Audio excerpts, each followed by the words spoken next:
Chapter 579. However, this made sense. Who didn't want to marry into a wealthy family? Moreover, those two rich second-generation heirs weren't ordinary second-generation heirs, but the top second-generation heirs of our nation. That girl looked like that, and had indeed grasped a man's weakness. Thinking of this, the waiter felt jealous, but he didn't say anything that didn't suit his status. However, at this moment, other than the waiter, there were also people in the corridor on the second floor looking at Bei Yunj downstairs. They had the same thoughts as the waiter. Miss Yen, that woman is probably after young Master Tich. A beautiful woman beside her said with a mean look in her eyes. At Tich's age, there are indeed a lot of girls throwing themselves at him. The person called Miss Yen was wearing a cheongsam and had a graceful figure.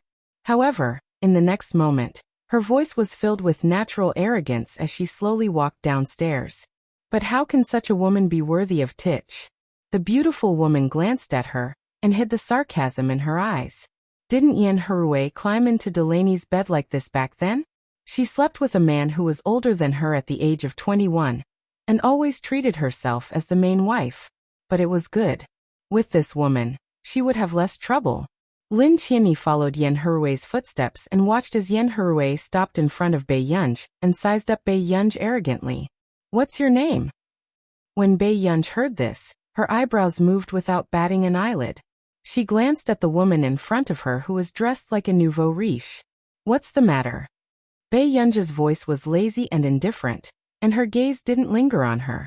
When Yen Hurui saw that Bei Yunj's table had a presidential suite card, and that the clothes she was wearing looked like a high-end foreign brand, she couldn't help but feel an indescribable jealousy. Everything she had now was given to her by the man she had spent so much effort to hook up with. But the girl in front of her was obviously not. Yen Hurui narrowed her eyes and laughed again. She sat opposite Bei Yunj and crossed her legs, revealing the snow-white skin on her thighs. "Which family are you from?" Now, Yen Hurui treated Bei Yunj as a young lady with a decent family background. However, he would still have to be like her, hooking up with the super rich. At the same time, Bei Yunj could not help but frown when she saw the message that Tich had sent her, saying that he would definitely arrive within 10 minutes. So why was he looking for her in the middle of the night?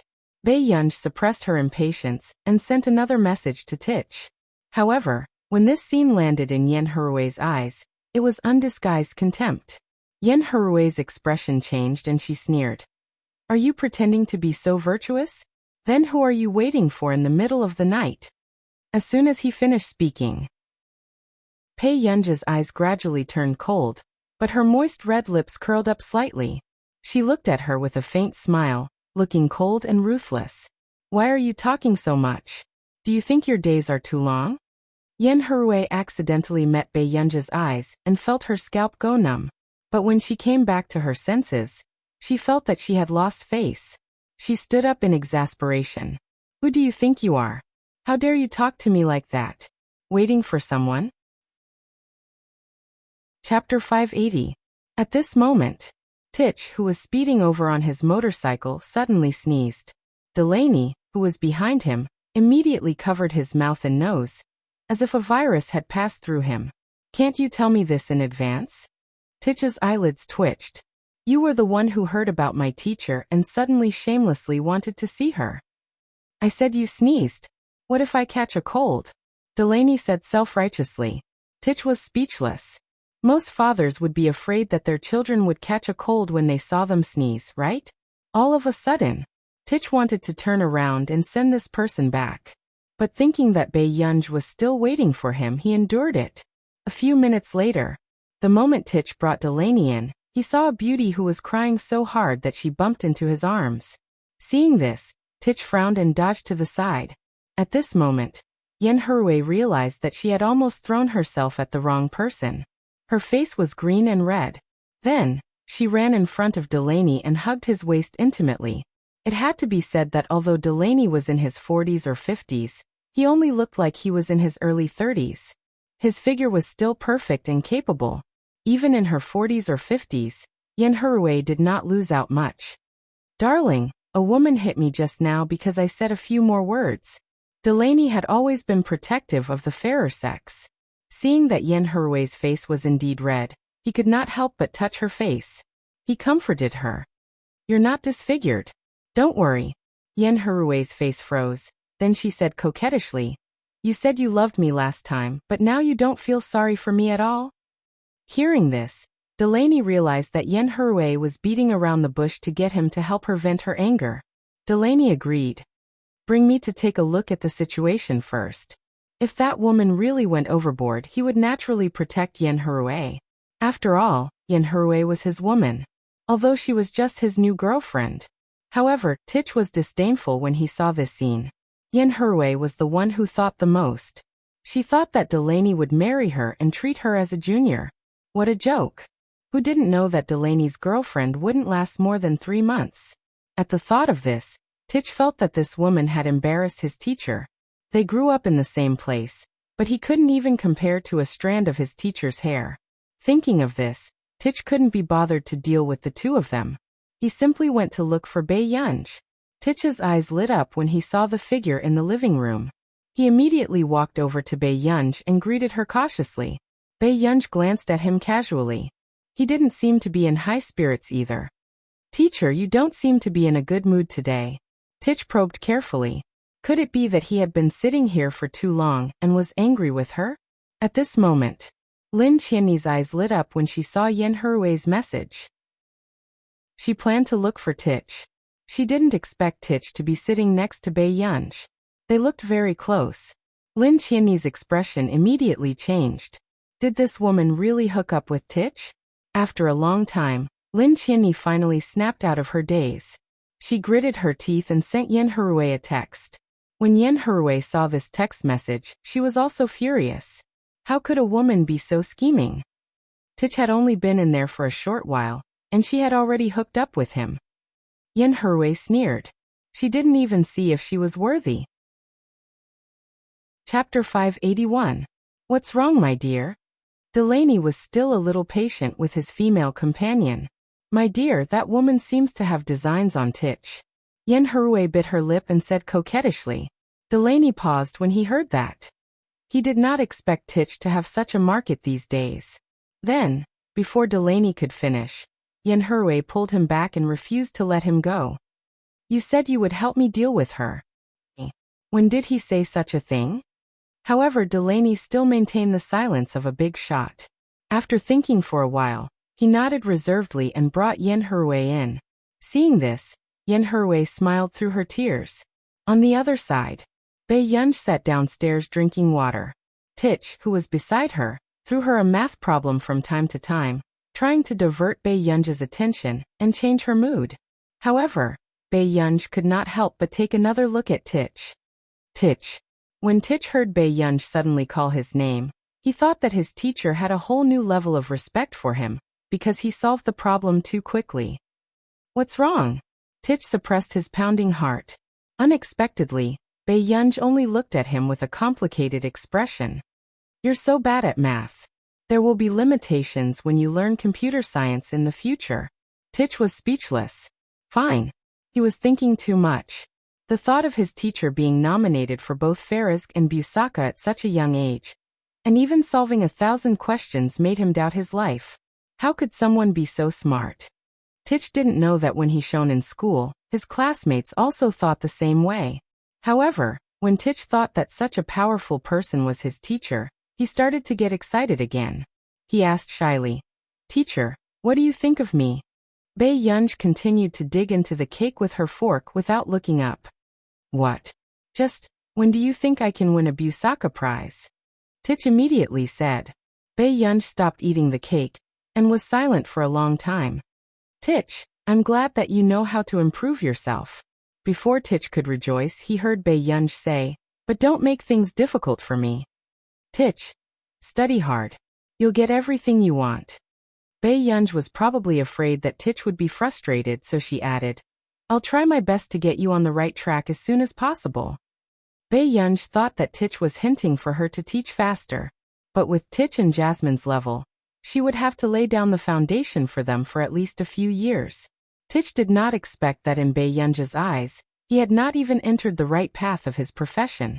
After that, Just as Tich was unable to recover from the blow, he suddenly heard a harsh and familiar voice. "Honey, look, it's this woman. How dare she hit me?"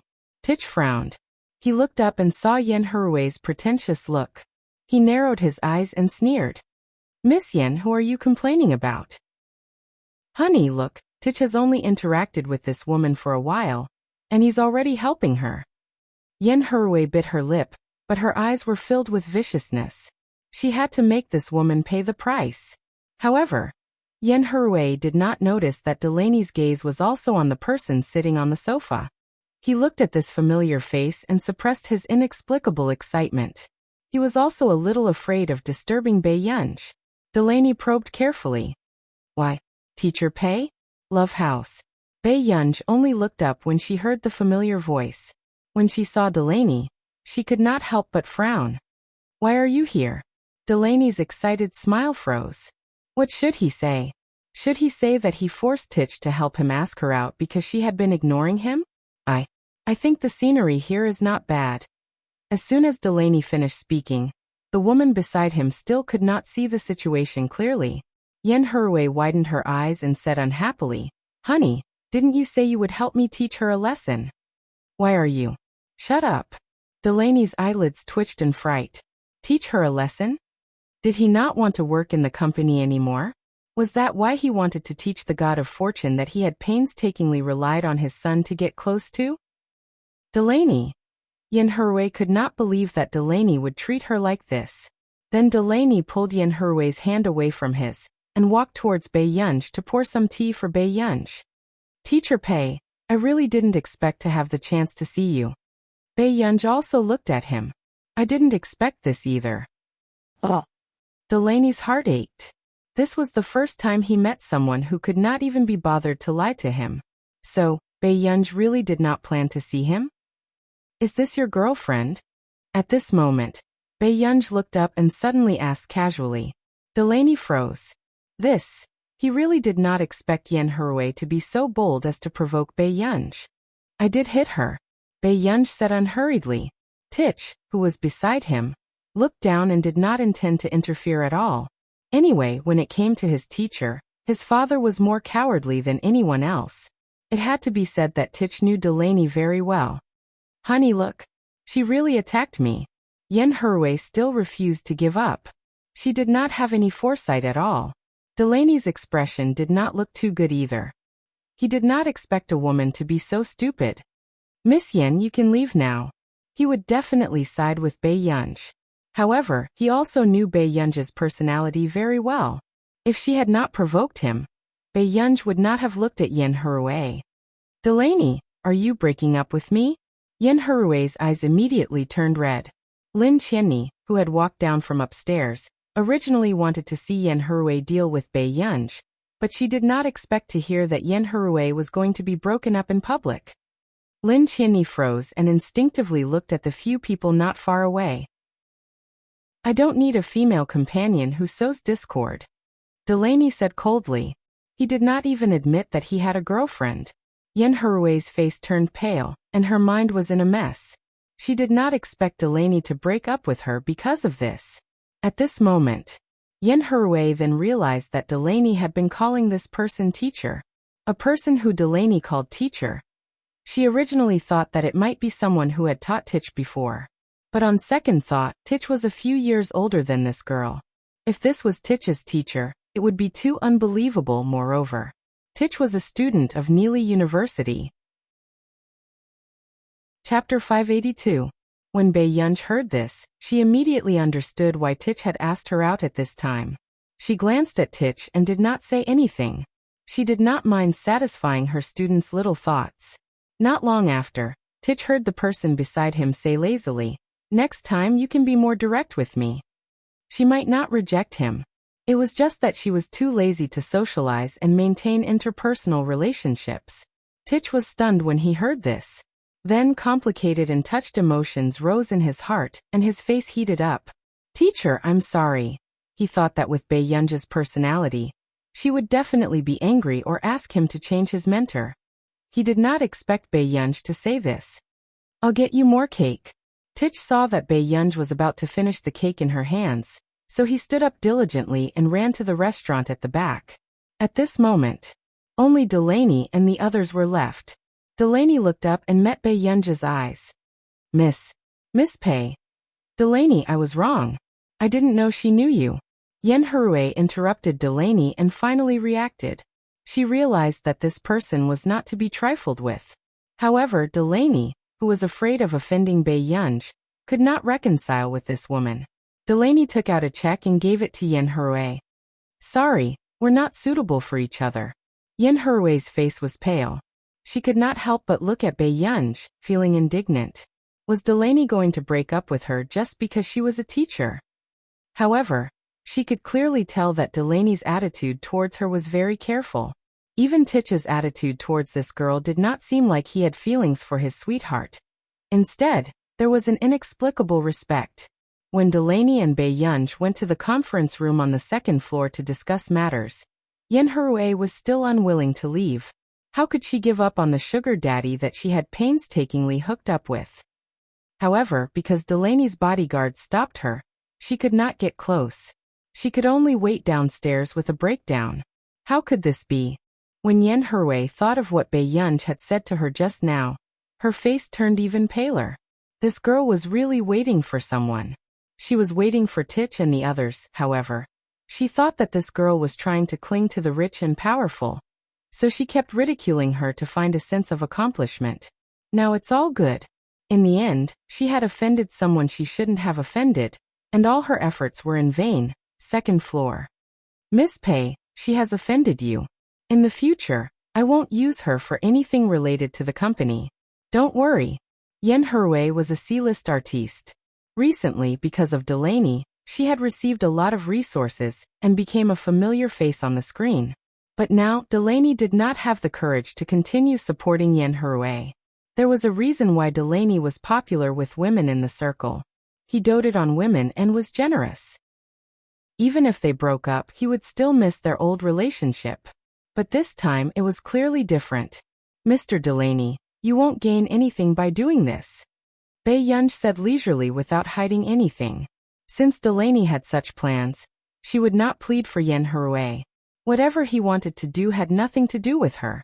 She would not put an effort on unimportant people. She had gotten back what she wanted.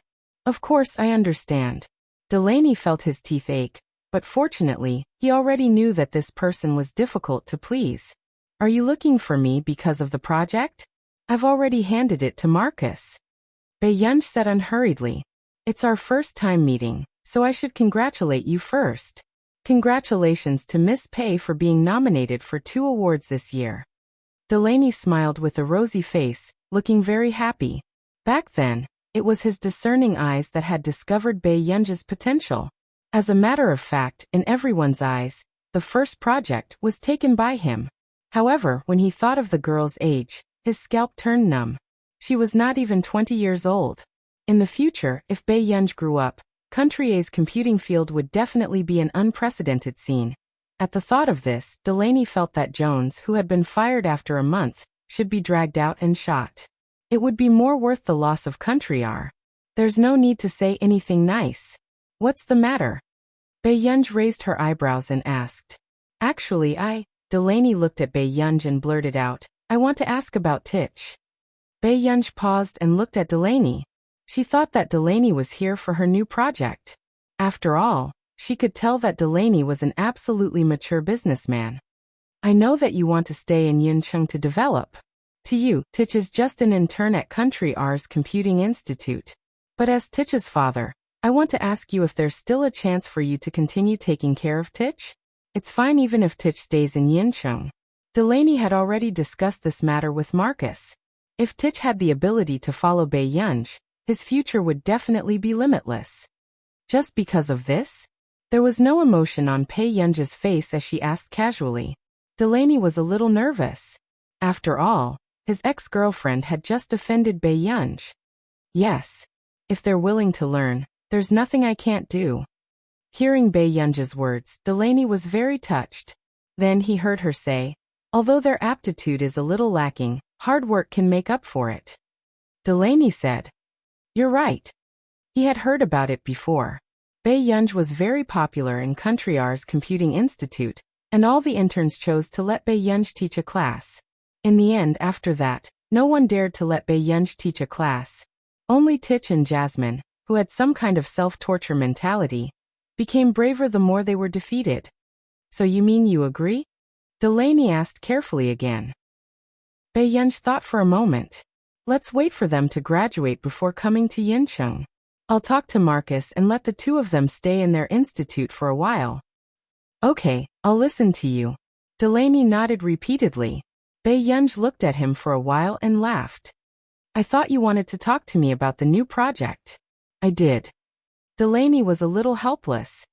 But ever since you left Country R's Computing Institute, Tich has been quite nervous. He was afraid that you would leave, so he didn't bring him along. No wonder the reports have been submitted so quickly recently. Bae nodded. Delaney was speechless. All right, I'm going upstairs to rest. You can talk to the manager of the Computing Institute about the new project. With that, Bae went upstairs. At this moment, Delaney turned around and saw his son's touched face. Dad. Goosebumps rose all over Delaney's body. Why is this troublesome thing here? P.S. There's more. Chapter 583. Upstairs. Bae had just finished showering when she saw the messages the two of them had sent her. After replying, she called Hoshidu again before preparing to rest. At this moment, downstairs, the man had just arrived at the lobby and attracted the attention of the two ladies at the front desk.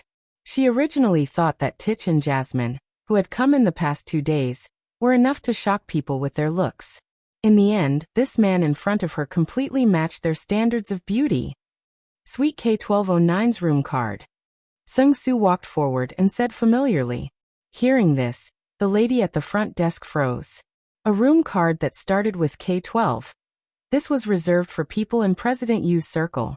She had always heard that K1201 was reserved for President Yu and K1209 was reserved for that person from the Hua family. At this thought, the lady at the front desk did not dare to breathe too loudly.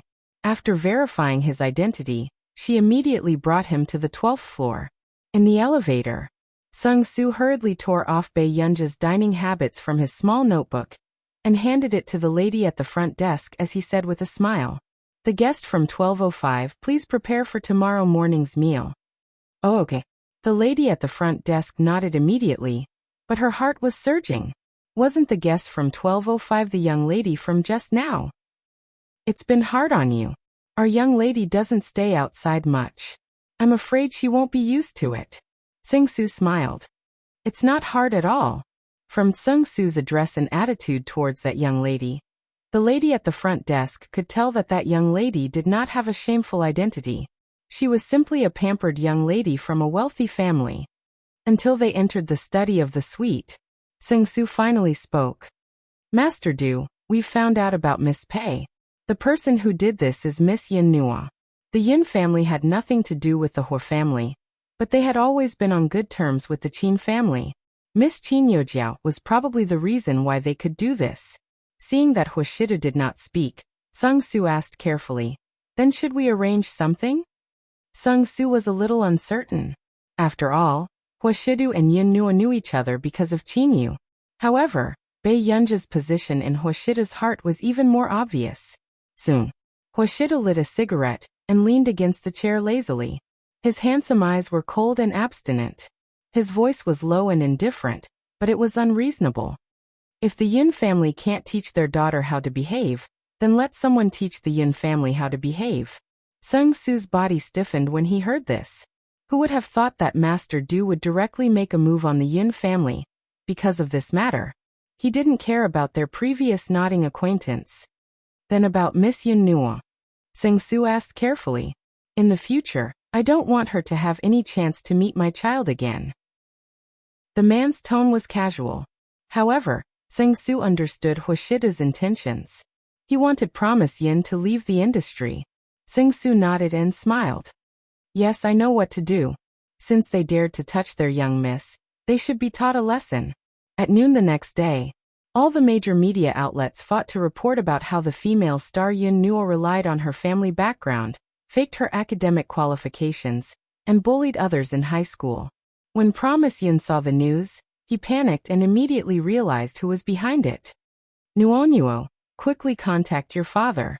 The company's public relations can't suppress the popularity at all, and those media outlets refused to delete it. Under the urging of her manager, she hurriedly made a call and cried, "Dad, save me. Yin Nua, something happened at the company. Your brother was taken away by the police." The middle-aged man's voice was hoarse. Chapter 584. Yin Nua felt as if all the blood in her body had turned cold. "What's wrong, Dad? What on earth happened?" Yin Nua forced herself to ask rationally. "We don't know either. The Yin family was suddenly investigated by the higher-ups. Also, your brother has been detained because of what happened at the company." Yin Nua's father took a deep breath. "I'm still thinking of a way to get your brother out. Don't cause trouble." With that said, Yin Nua's father hung up. Yin Nua did not dare to imagine that that person would be so ruthless for Bei Yunji's sake. He would not even let the Yin family off. Thinking of this, Yin Nua gritted her teeth and called Sing Su. Fortunately, Sung Su did not block her number. However, from Sung Su's voice, it was obvious that he knew that she would come looking for him. "Miss Yin, what's the matter?" Sung Su asked with a smile. "Was Master Du behind what happened to my family?" Yin Nua's voice was trembling. Sung Su did not answer. Instead, he smiled and said, "Were you behind Miss Pei's matter?" As soon as he finished speaking, Yin Nua's scalp went numb. It was really for Bei Yunj. "You did this just for Bei Yunj. Was it Bei Yunj who told Master Du that I was the one who did it?" Yin Nua's voice was a little crazy and her eyes were red. How could she not compare to that girl who came back from the slums? "Miss Pei, Master Du will investigate too. Everyone who has designs on Miss Pei will not be able to escape." Sing Su smiled. After all, Miss Pei is the person in Master Du's heart. As soon as she returned home, Bei Yunj was informed by Auntie Miao that something seemed to have happened to Huashidu, and he had to go abroad for a few days. Although Huashidu would text Bei Yunj every day, for some reason, Bei Yunj had a vague feeling that something had happened. A few days later in the evening, a girl's bar, Bei Yunj lowered the brim of her hat and scanned the people around her. She found a boy in a black t-shirt not far away. "Lu Yuanxi." Bei Yunj's tone was not very friendly. "You're here, Master Pei. How are your teeth now?" Lu Yuanxi stood up and asked with a smile. "Bei Yunj. Yunj, let's go to the private room." Chu Zhixing was there too. It was obvious that this was to make up for the previous birthday party. "Let's go before 9:30. Bei Yunj suppressed his twitching eyebrows and glanced at the two of them leisurely. 9:30? Isn't it too early?" Lu Yuanxi frowned. "There's a curfew at home." Bei Yunj laughed lazily. Subsequently, just as everyone was about to leave, they suddenly heard a shout not far away. This attracted their attention. Everyone looked over and saw a table of people making things difficult for the two waiters. "Is it so difficult for you to have a few drinks? I didn't ask you to sleep with me." The man was wearing a suit, but his mouth was saying extremely obscene words. When Lu Yuanxi and the other boys heard this, they unconsciously frowned. Although this kind of thing was extremely common in such a place where fish and dragons mixed together.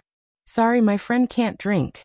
Another slightly cold female voice sounded, but it attracted Bei Yunj's attention. She turned around and found that one of the girls who was protecting the waitress whose chest was drenched was Song Yao. Bei Yunj frowned. Then before Lu Yuanxi and the rest could react, they saw Bei Yunj walking over. On the sofa. Chapter 585. "After you drink this wine, I'll let your friend go." That man stared at Song Yao unabashedly, his eyes full of lust. This scene was noticed by many people.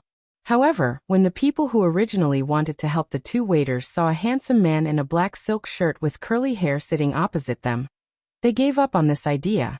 It was Fu Yanbai, the young master of the Fu Corporation. "Don't embarrass me, Miss Song. Could it be that you and your friend don't want to work here anymore?" The man smiled maliciously.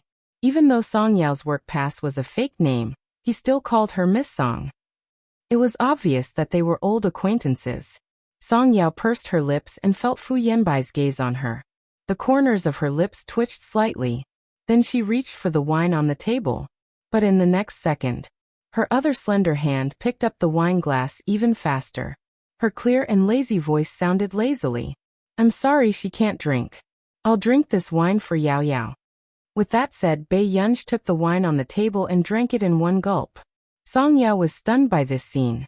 Yunj, why are you here? Bei Yunj glanced at her. It was obvious that she did not want to talk to her right now. At this moment, the man stood up suddenly, and his expression changed. Who are you? Do you know? Just as Bei Yunj turned around and saw Bei Yunj's face clearly, the man was dazed. He thought that the elder young miss of the Song family was unforgettable enough. However, this person in front of him could be said to be stunning. Even Yu Ling, whom Fu Yanbai was deeply in love with back then, could not compare to her. So you're Miss Song's friend. The man immediately revealed an even more malicious smile, and poured a glass of wine for Bei Yunj with a smile. Since we're friends, of course we have to drink more. Hearing this, behind them, Lu Yuanxi and Chu Zhixing frowned and their eyes turned cold. Yunj, don't worry. Song Yao bit her lip.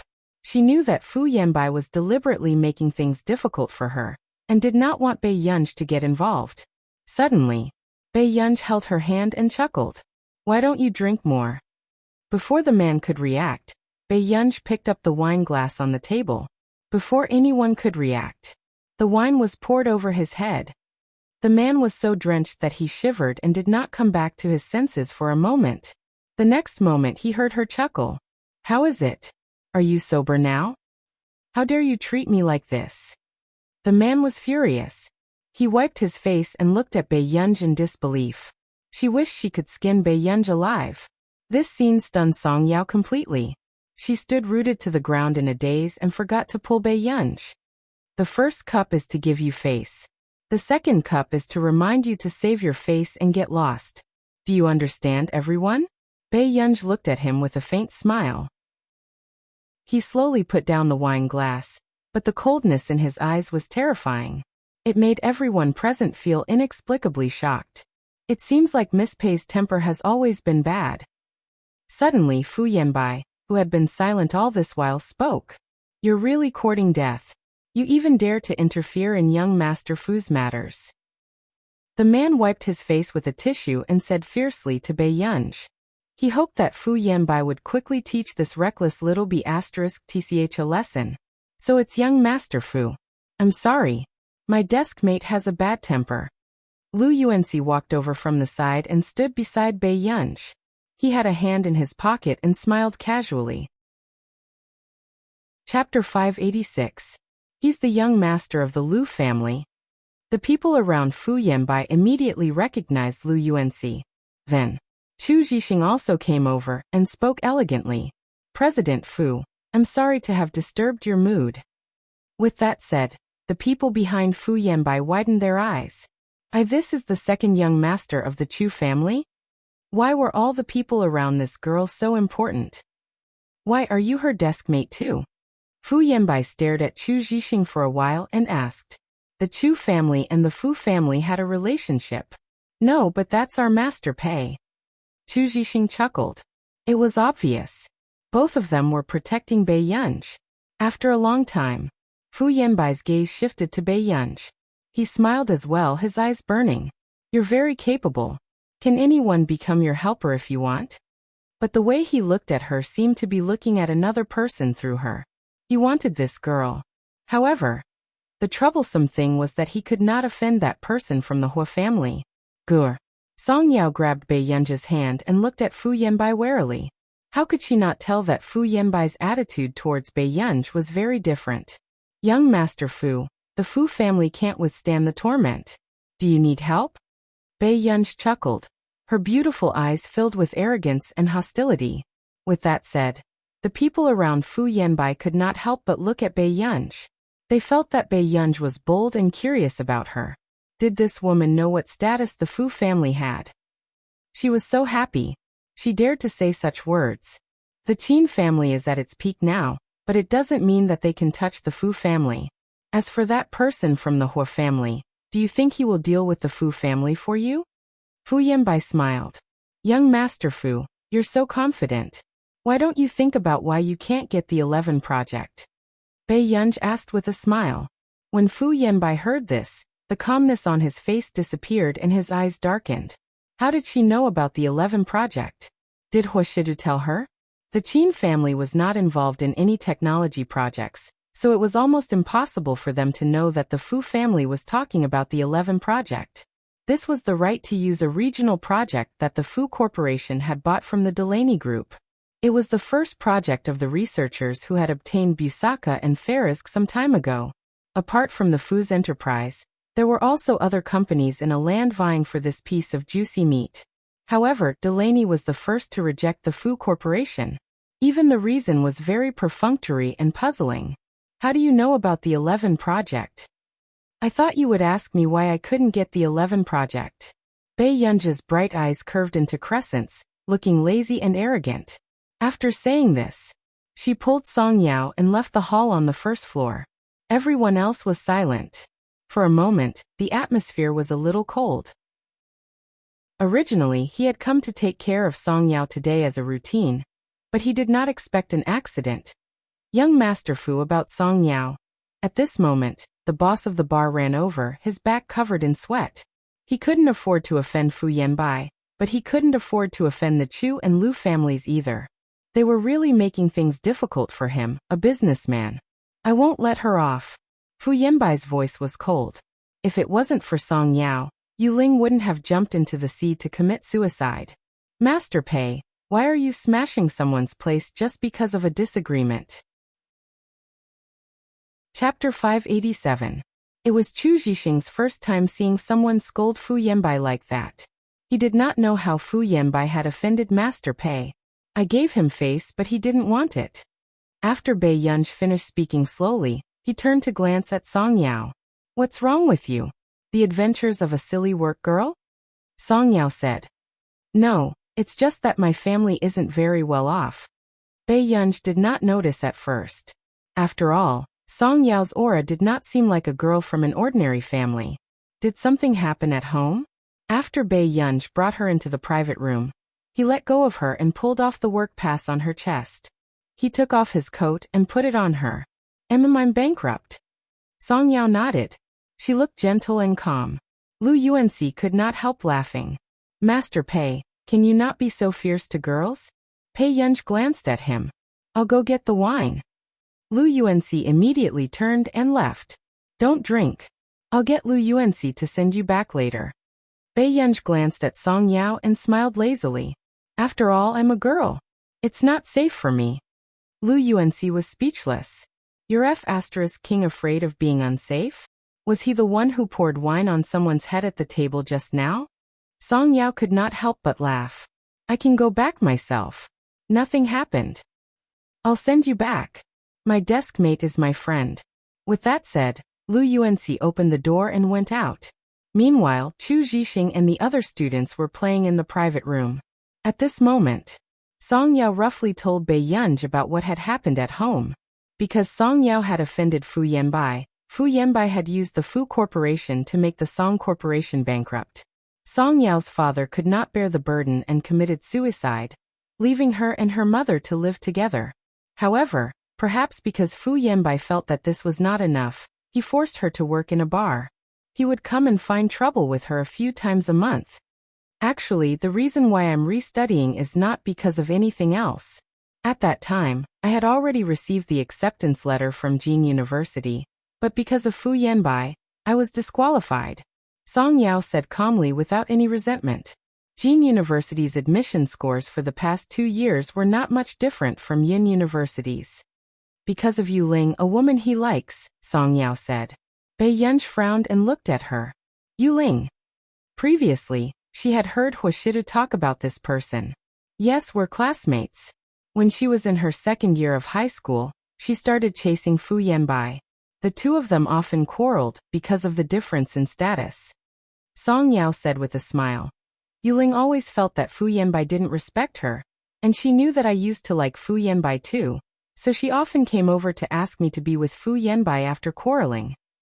Almost every time they quarreled, she would hear Fu Yanbai say in front of Yu Ling and everyone else that he didn't like her and coax Yu Ling.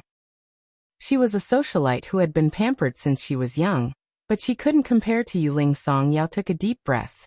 However, there's indeed something wrong with Fu Yanbai.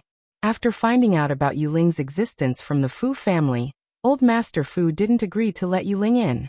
On the other hand, Yuling was proud and wanted to leave when she threw a tantrum, but Fu Yanbai imprisoned her in his house.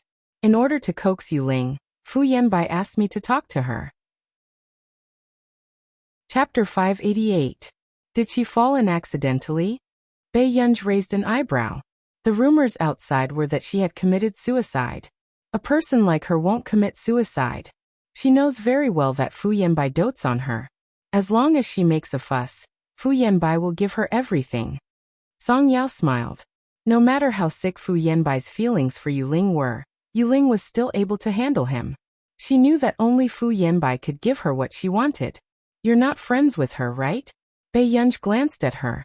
Song Yao nodded hesitantly, but she pinched the corner of her skirt unconsciously. This was the first time someone had said this. As for the others, they always thought that she had a good relationship with Yuling. But no, it was never like that. Silly girl. Bei Yunj smirked unconsciously and poked Song Yao's head with her index finger. But no one will find trouble with their friends time and time again. I've never liked her. Song Yao did not hide her feelings for Yuling at all. Do I look like her? Bei Yunj raised her eyebrows. If they were really that alike, why did Song Yao treat her so well the moment they met? As a result, Bei Yunj had always wondered if this girl was stupid. Do we look alike? Song Yao looked at Bei Yunj and shook her head. I don't think so. She liked Bei Yunj because Bei Yunj was good-looking. She looked like the ragdoll cat she had raised before when she was half asleep on the table. Hearing this, Bei Yunj lost interest in Fu Yanbai and his wife. How much money does your family owe? Bei Yunj asked. I know you're very good, but I shouldn't trouble you. Song Yao had a bottom line in her heart. There were some things that she shouldn't trouble her friends with. Bei Yunj took out a card and stuffed it into Song Yao's pocket. She said slowly, then you can sell yourself to me. You can work and go to school at the same time. Do you want to participate in the competition? But I owe a lot. Song Yao couldn't even look up and didn't dare to look at Bei Yunj. There's 100 million in this card. If you think it's not enough, I'll bring another card tomorrow. Song Yao was speechless. Had she been away from the rich for too long? The pocket money of the rich and powerful nowadays was measured in hundreds of millions. In the past, she only had a few 100,000 yuan in pocket money a month. I can't take this money. Song Yao returned the card to Bei Yunj. I didn't say that you can't pay me back. The winner of the World Championship gets 300,000 yuan, Bei Yunj said. Song Yao asked, you're not participating? Yes. Bei Yunj had no intention of going abroad for the Youth World Championship. But first place is too difficult. Before Song Yao could finish speaking, she felt Bei Yunj's gaze and fell silent. When Lu Yuanxi returned, he saw the crime scene. Cough cough. Let's drink. Lu Yuanxi immediately eased the atmosphere and made up for the birthday party that he did not follow the procedures properly last time. The next day, Fu Yanbai received a call. What is it? Fu Yanbai's voice was hoarse. There was a female companion on the bed. Young Master Fu, Song Yao, returned the money. Hearing this, Fu Yanbai's eyes turned cold. More than 70 million yuan. How could Song Yao have the money to return it? Soon Fu Yanbai thought of that person from yesterday. Bei Yunj, after a while he said coldly, I'll deal with it. Was Song Yao trying to escape? Did she think that she could live a stable life just because someone had returned the money for her? She should live a lowly life for the rest of her life to atone for her sins. Chapter 589.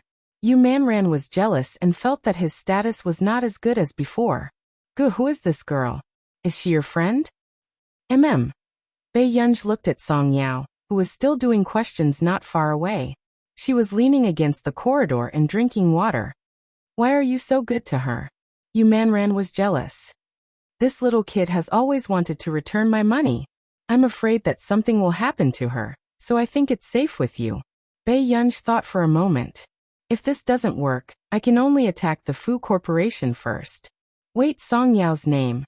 After regaining his senses, Yumanran was shocked. The eldest young lady of the Song family? You know her? I know her. She used to be very famous, and was good friends with Fu Yanbai's dead ex-girlfriend. Yumanran said. They're not, Bei Yunj said calmly. I see. Yumanran seemed to understand. Then I understand. I'll arrange for someone to audition for her as a model. She seems to have been forced to repeat her second year of high school, right? Then I'll arrange for less work. Okay, thank you, Man. In our nation, Huashidu received a call. It was from Fu Yanbai. After Huashidu answered the call, he heard him suppressing his anger, but there was still a hint of anger in his voice. Master Du is so generous to the young lady? You can take out 70 to 80 million yuan so easily? What's the matter? Huashidu's deep and indifferent voice was cold. Bei Yunj casually gave Song Yao 70 to 80 million yuan to pay off her debt. Doesn't Master Du think anything of it? Fu Yanbai could not help but come to look for Huashidu. Huashidu's eyebrows moved. He did not have any impression of the name Song Yao. He said slowly, Is that so? Then, beautiful book bar. Before Fu Yanbai could speak, he heard Huashida's conversation. Sung Su, pay this debt for Miss so that there won't be enough next month. The man's low and magnetic voice said lazily. Sung Su suppressed the surging emotions in his heart. Yes. Wasn't Bei Yunj too much? Pay a debt of 7 to 8,000 yuan? Master Du, aren't you afraid of spoiling her? Fu Yanbai's face was ashen. He had never thought that a man could spoil a woman to this extent. I'll deal with what she's done. As for young Master Fu, take care of yourself. After that, Huashida hung up. It also caused Fu Yanbai's face to turn pale and green. Master Du, that money is really... Sung Su hesitated. The man's thin eyelids didn't even lift as he said lightly, Yes, I did. Huashida did not show it either. Bei Yunj did not know where the money came from. He just asked Sung Su to transfer more money into Bei Yunj's bank account. He knew this little girl's temperament very well. She wouldn't do anything out of line. Also, get someone to keep a close eye on the Fu family. The little girl has a bad temper. When necessary, just take care of her. There's no need to save face for others. Huashida's meaning was very obvious. If the Fu family provoked Bei Yunj, in order to make Bei Yunj happy, they could deal with the Fu family in any way. Yes, Sung Yu happened to come back from her patrol. I'll get Sing Yu to follow Mississippi, Sing Su nodded. At Yin University, Bei Yunj had just entered the multimedia hall, when she heard an unfamiliar female voice. Song Yao, do you really think that you can participate in the world competition? Chapter 590. Bei Yunj stopped at the door and raised her pretty eyes slowly. She saw a girl in a blue short dress standing in front of Song Yao arrogantly with everyone. Yes, if you have the chance, why don't you? Song Yao's tone was gentle, and she had a smile on her face. However, her words made the expressions of the girls present stiffen. They felt like they wanted to flare up, but they didn't know where to vent their anger. This Song Yao used to be a noble person, but she had become like this. Song Yao, I think you're too depraved. Su Xianing narrowed her eyes and laughed coldly. Student Su, if you're done, can you leave now? Song Yao did not plan to fight with Su Xianing. But at this moment, Su Xianing laughed coldly and saw the 2 exercise books in Song Yao's hands. Then, before Song Yao could react, Su Xianing quickly took the exercise books. Su Xianing. Song Yao's eyes immediately turned cold, and she stood up.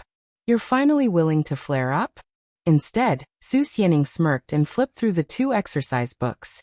So you're doing homework for others, Miss Song. This has nothing to do with you. Song Yao clenched her fists, a cold glint in her eyes.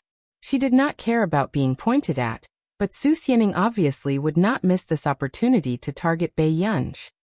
Apologize to me and admit that it was because of you that Yuling got into trouble.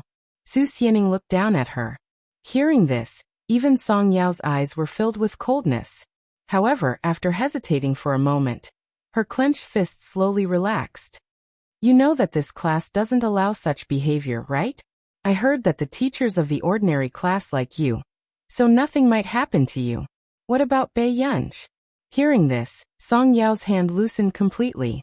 She pursed her lips. Su Xianing, suddenly. What do you think will happen to me?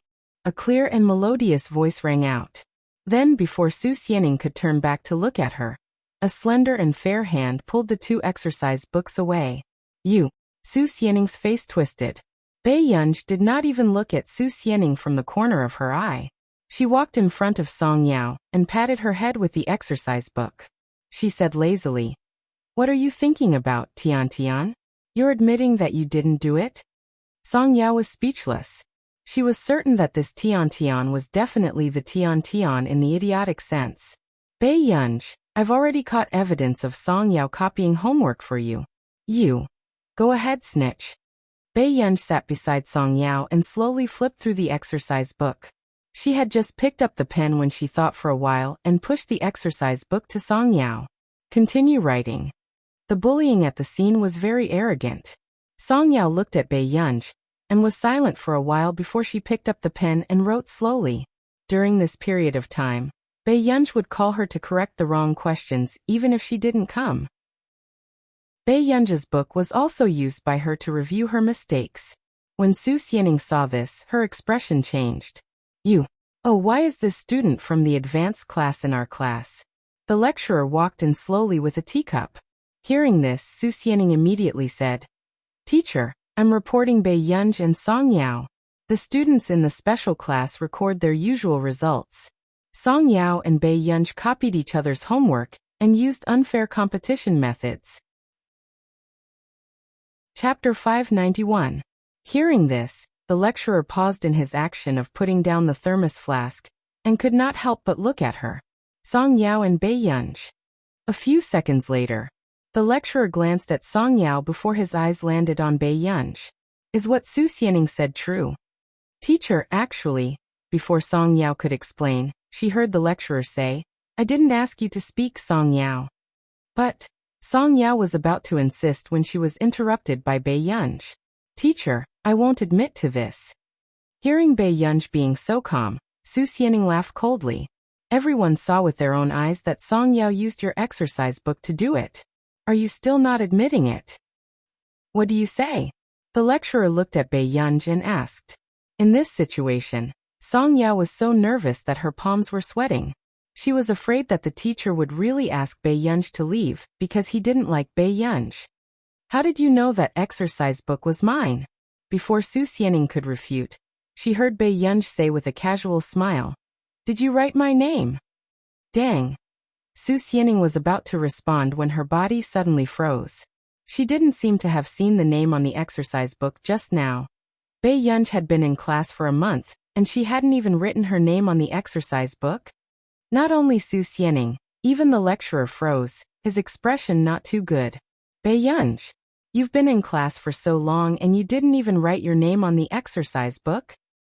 Teacher, she forgot, Song Yao immediately explained.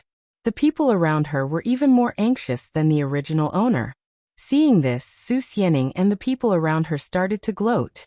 But in the next moment, the lecturer's expression was dark. Bei Yunj, Professor Do told me that you're very talented, but do you know how talent is erased? Bei Yunj's eyebrows moved. Lingjiu Literature Network. No wonder her results in every assessment period were not ideal, but she would always have one more place in the ranking. If you can't pass this paper in an hour, I don't want to see you in this classroom again. As soon as he finished speaking, when Su Xianing saw the question on the paper, her lips curled into a mocking smile. Hearing this, Song Yao looked at Bei Yunj pitifully, indicating for her to do it well this time. Bei Yunj could not withdraw from the competition in such a dejected manner. Bei Yunj glanced at Song Yao and then at the paper. She was silent for a while. Teacher, this paper is not good. When Su Xianing heard this, the corners of her mouth curled up into a mocking smile. Professor Do's handpicked student was only so. What kind of extraordinary talent was this? Why? The lecturer looked at her and asked. Gur.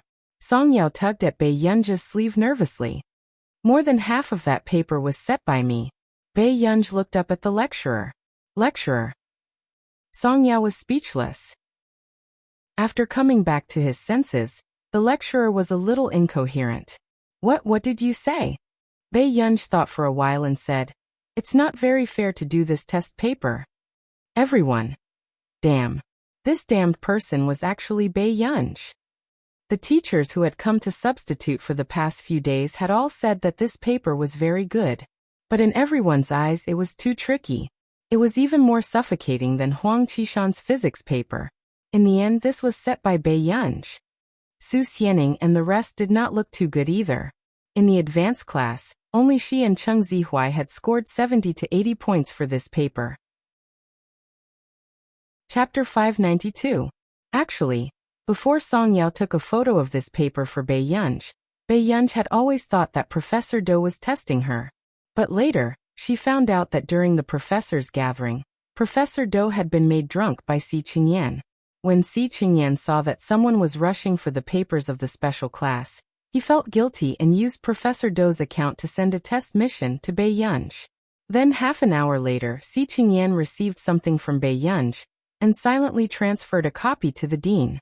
Song Yao suddenly remembered that when she sent this paper to Bei Yunj seemed to have been silent for a long time.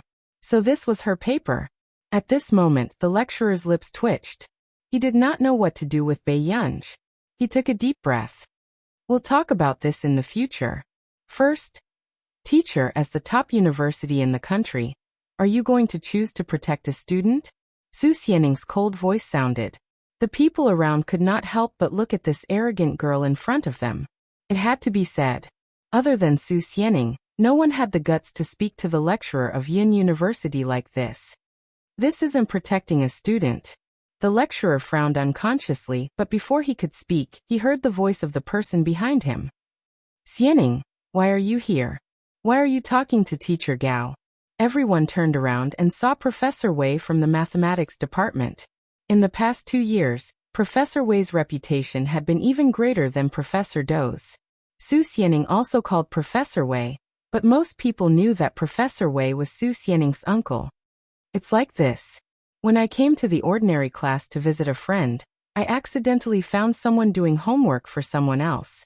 But I remember that our final assessment usually takes up a part of the results. Isn't that cheating? Number 1 asked.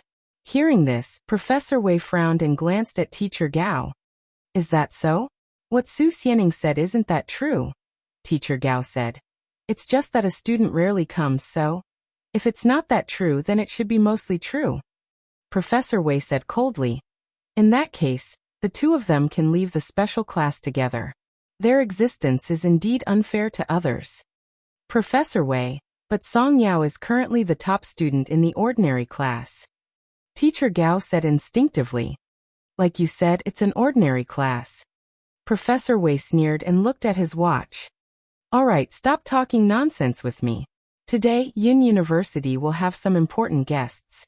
I don't want them to know about the existence of these two people when they visit.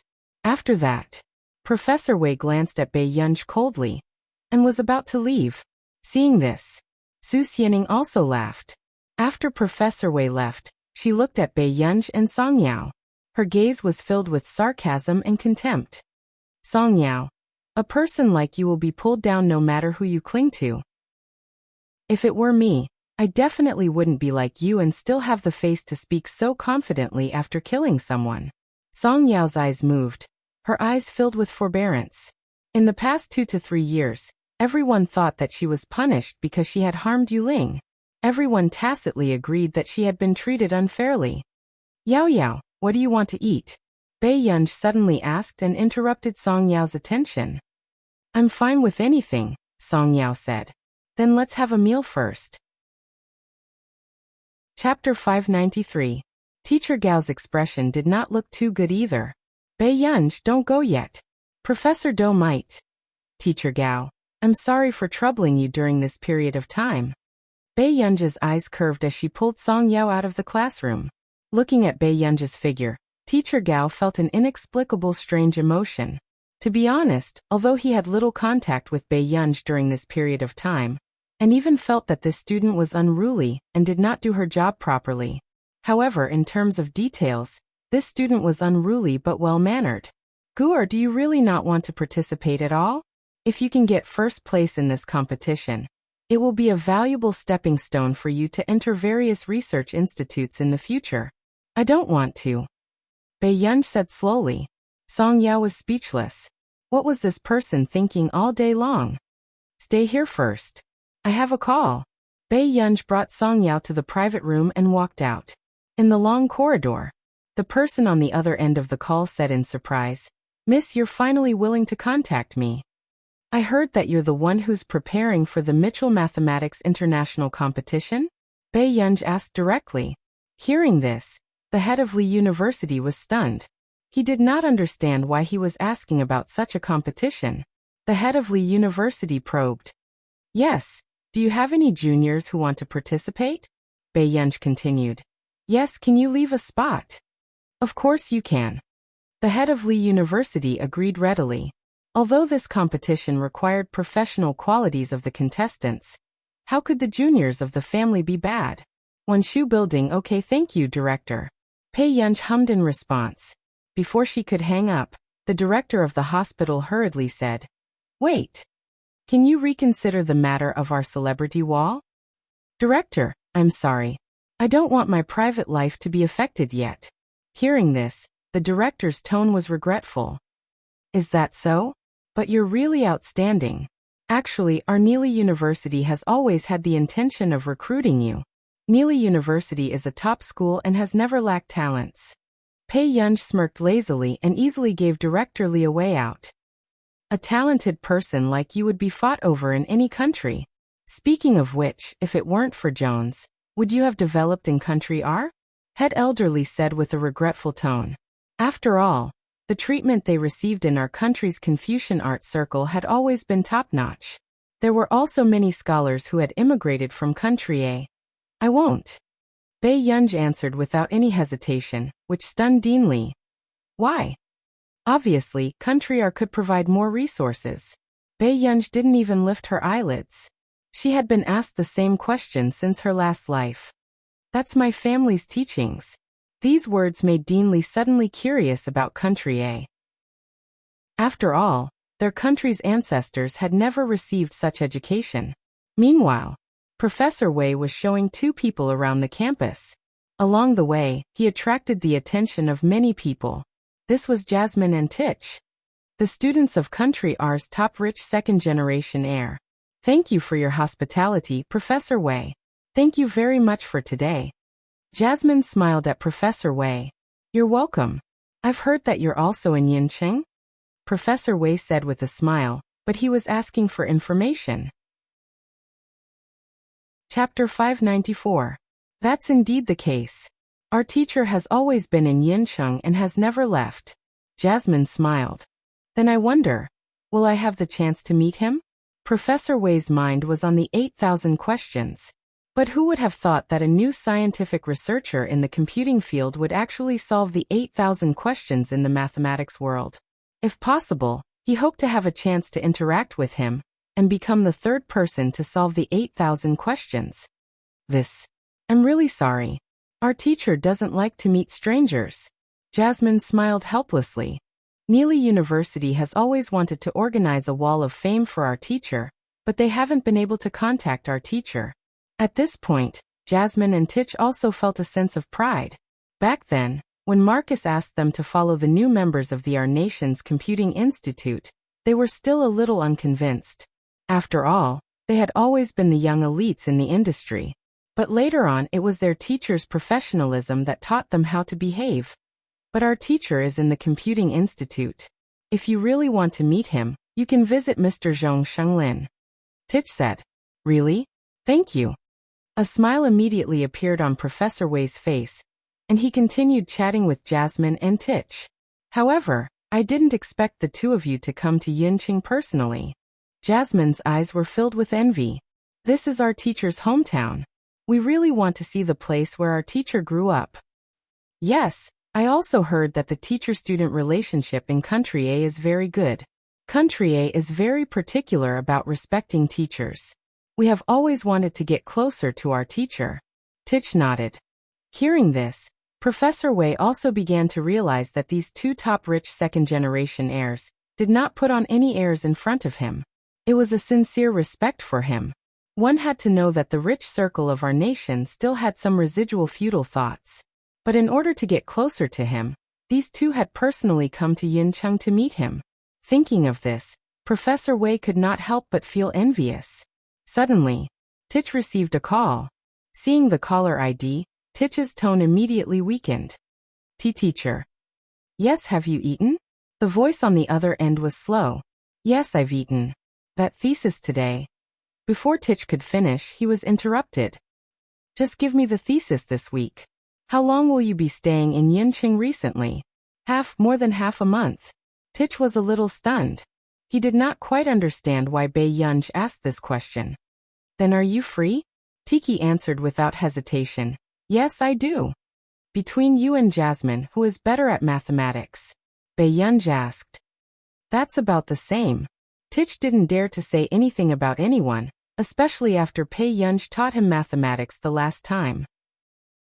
I have a friend is participating in the Mitchell Mathematics International Mathematical Olympiad. Hearing Bei Yunj ask Tich, he nodded repeatedly. Sure. At the same time there were people around their teacher who were participating in the Mitchell International Mathematics competition. Wasn't he too down to earth? Okay. I'll send someone to look for you later. No, teacher, please take care of yourself. To be. Professor Wei could not help but look at Tich. Is Tich on the phone with someone? After Bei Yunj finished explaining, the two of them hung up the phone. Tich looked at Jasmine again. Chapter 595. Teacher asked us to fetch someone. Hearing this, Jasmine raised an eyebrow. What happened? You'll know later. With that said, Tich turned to look at Professor Wei. Professor Wei, we still have to fetch someone. Why don't you leave first? However, a dark glint flashed in Professor Wei's eyes as he smiled. It's all right. I'm familiar with Yincheng. If that person can't find you, I can bring you there. If this person was a friend of, then he would have a better chance of coming into contact with her. At this moment, Tich and Jasmine looked at each other and did not say anything. 10 minutes later, they suddenly saw a girl about the same age as their teacher. She seemed to be looking for someone. Jasmine's eyebrows moved. He was about to go forward when Professor Wei saw Song Yao, who was wandering around Yin University. Didn't I ask you to go out? Why are you still here? Professor Wei's tone was cold and impatient. Even his anger was rising. These students nowadays, did they all think that they were so capable? Who dared to accept the students he chased away? Professor Wei, I'm here to look for someone. Song Yao glanced at Professor Wei, but her eyes were fixed on the brown-haired Tich and the blonde-haired and blue-eyed Jasmine. Looking for someone at Yin University? Do you think that after attending classes at Yin University, you can... Do you know Yunj? Song Yao asked tentatively. These two people's appearances matched Yunj's description very well. Yes. Tich immediately nodded, his eyes shining. You're Bei Yunj's friend? Beside him, Jasmine could not help but look at Tich in shock. This brother was getting bolder. He even dared to call his teacher's name so directly. Yes, are you one too? Song Yao nodded. Her gentle aura was likable. Yes. Tich remembered what Bei Yunj had told him and could only nod. Hearing this, Jasmine almost thought that Tich was crazy. He even dared to call himself teacher's friend.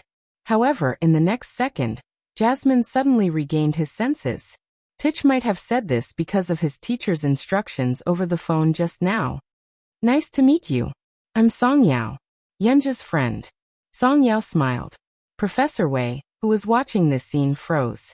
Why was the person Tich and the rest were waiting for Song Yao? Didn't that call just now come from her? However, both of them had brought up Bei Yunj's name. Professor Wei remembered Bei Yunj. She was a student that Professor Do had his eyes on, but compared to talented players like Tich and Jasmine, her talent and ability were not worth mentioning. How could he be Tich's friend? Just as Professor Wei was denying it, Tich hurriedly took the exercise book for Song Yao and said with a smile, Yunj said that she wanted me to teach you mathematics. You are going to participate in the Mitchell math competition, right? Although my mathematics isn't as good as Yunj's, I've won first place in the Mitchell competition in the past. I hope you won't despise us. Song Yao was speechless. What was this person talking about? She wasn't as good as Yunj in mathematics, but she had won first place in the Mitchell competition? Ah, the Mitchell competition. It's not difficult. I've won first place before. Jasmine, who was beside her, interrupted and comforted her. Don't be nervous. It's just a small competition. Chapter 596.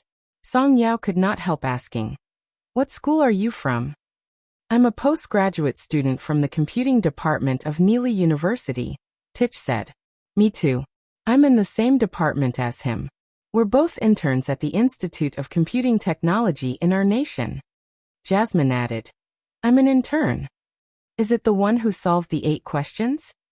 Song Yao felt her legs go weak and she suspected that she was dreaming.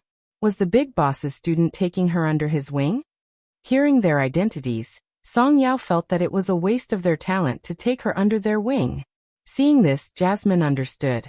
Indeed, the teacher's friend did not know the teacher's identity. "Yes," Jasmine said with a gentle smile. "So you don't have to worry. We'll teach you diligently during this period." Song Yao was speechless. Isn't this too troublesome? She really did not know what Master Pei was doing. At first, she thought that Bei Yunj had found a student from Yin University to teach her. Who would have thought that it would be a postgraduate student from Neely University? Furthermore, this was his personal student. No trouble, no trouble. We're very happy to do it," Tich said hurriedly. What a joke.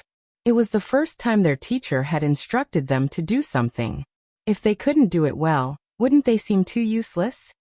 Finally, Professor Wei could not help but speak, his expression still not too good. "Isn't the person you want to take over someone you know?" Hearing this, Song Yao looked at Professor Wei in confusion. How could she know a god of this level? "Yes, it's someone I know. I'm not too sure either." Tich said vaguely, "Maybe someone asked our teacher for help." When Professor Wei heard this, his expression turned even uglier. He was looking for an opportunity to contact her through his student. That Bei Yunj actually had the ability to get in touch with this person and get his student to teach Song Yao. But does this student have a spot to participate in the Mitchell competition? Professor Wei said with a fake smile. He knew very well that if Jasmine and Tich took Song Yao, Su Xianing's chances of getting first place would be even lower. Hearing this, Tich turned around in confusion. Huh? Isn't Song Yao an individual international contestant? What? Professor Wei's expression changed completely. For a long time, the requirements for individual international contestants were very high. They needed qualified scientific researchers to recommend them. Even he didn't have the qualifications to be a recommender. He had just dismissed Song Yao not long ago. How did she become an individual international player? "Miss Song, do you want to check it out?" At this time, they should have already registered, Tich said. Hearing this, Song Yao was also inexplicably nervous and took out her phone to check.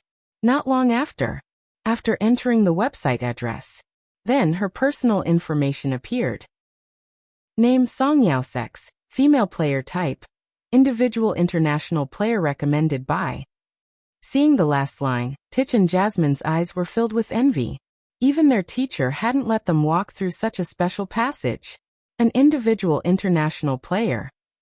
One could directly advance to the next round of the preliminaries.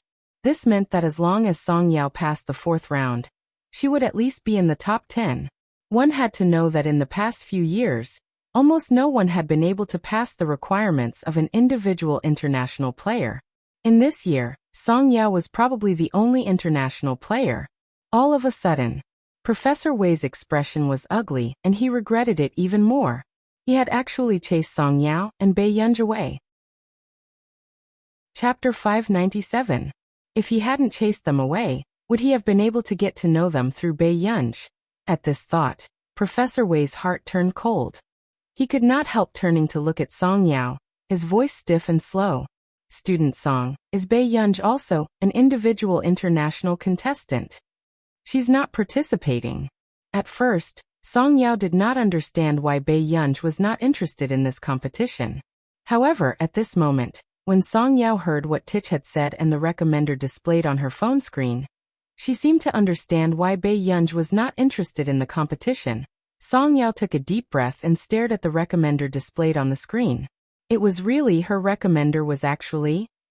Suddenly, Song Yao really wanted to send a message to Bei Yunj to ask if she could get her an autograph.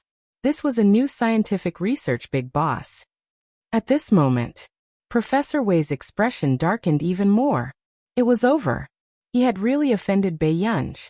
At the Computing Institute, Bei Yunj glanced at the phone beside her that was flashing with notifications.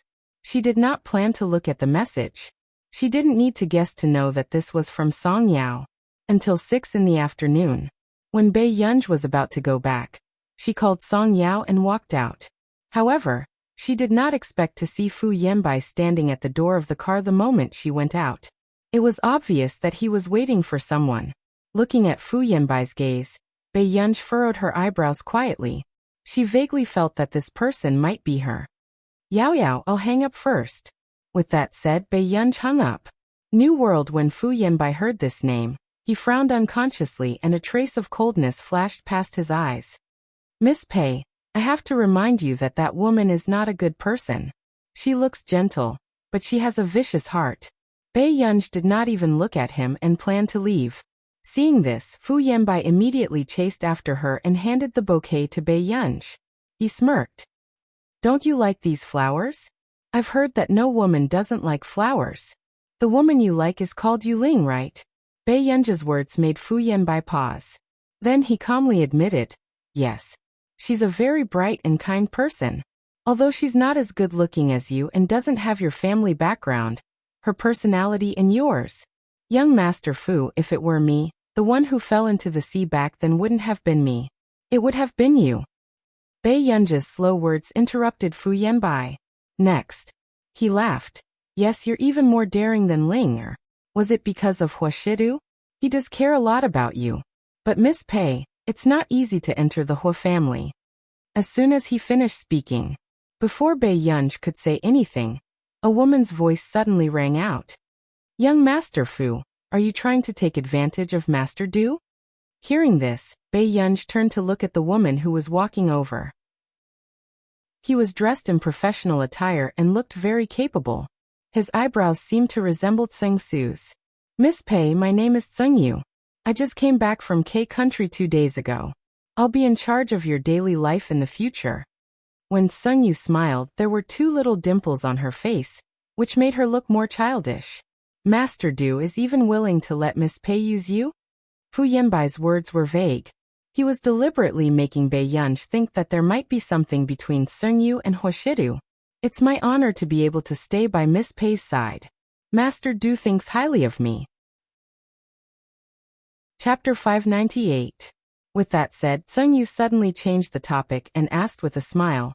I remember that young Master Fu's last relationship was rumored to be the talk of the town. Why am I here today? Master Du even brought you here. Are you that worried? Fu Yanbai asked without a smile in his eyes. In Fu Yanbai's opinion, Tseng Yu was more difficult to deal with than Tseng Su. After all, she was a woman and her words were aggressive. Young Master Fu, you must be joking. Tseng Yu's tone was indifferent and the smile in her eyes faded a little. Although Miss is young, it doesn't mean that she can't differentiate between good and bad. My job is just to solve unnecessary problems for Mississippi. With that said, Tseng Yu looked at Bei Yunj. Miss Pei, can we go back now? Yes. Bei Yunj also glanced at Tseng Yu and followed her back to the car. When Fu Yanbai saw this scene, his face turned gloomy. In the car. Miss Pei, can I take you home? Tseng Yu asked. Okay, thank you. Bei Yunj responded and looked at Tseng Yu. Are you Assistant Tseng's sister? Yes. Tseng Yu smiled. I heard Tseng Su mention Mississippi Miss is more beautiful than I imagined. However, your position in the Computing Institute is. She remembered that her brother's original words were, Miss Pei was good-looking, but she was unruly and her grades were not good. But thinking about Miss Pei's face and family background, it was already fortunate that she was not spoiled to the point of breaking the law. I'm here to take a look. Bei Yunj smiled. Dream Chinese. When Tseng Yu heard this, she felt that something was wrong. She could visit the computing institute at will now? She remembered that this computing institute could only be entered by swiping a card. Sengyu couldn't help but sigh. I've only been away from Yincheng for a year. Has there been such a big change? I remember that when I just graduated, I also sent my resume to the computing institute, but they didn't even let me in. Bei Yunj. Looking at Sengyu's capable image, Bei Yunj didn't expect her to be a chatterbox. After Sengyu told her everything about the company, Bei Yunj suddenly interrupted her. Have you been to Country R? Sengyu was stunned for a moment, but when she looked at Bei Yunj's eyes through the rearview mirror, she seemed to understand something. She smiled meaningfully and said, Usually when Master Du goes on a business trip, he only brings my brother along.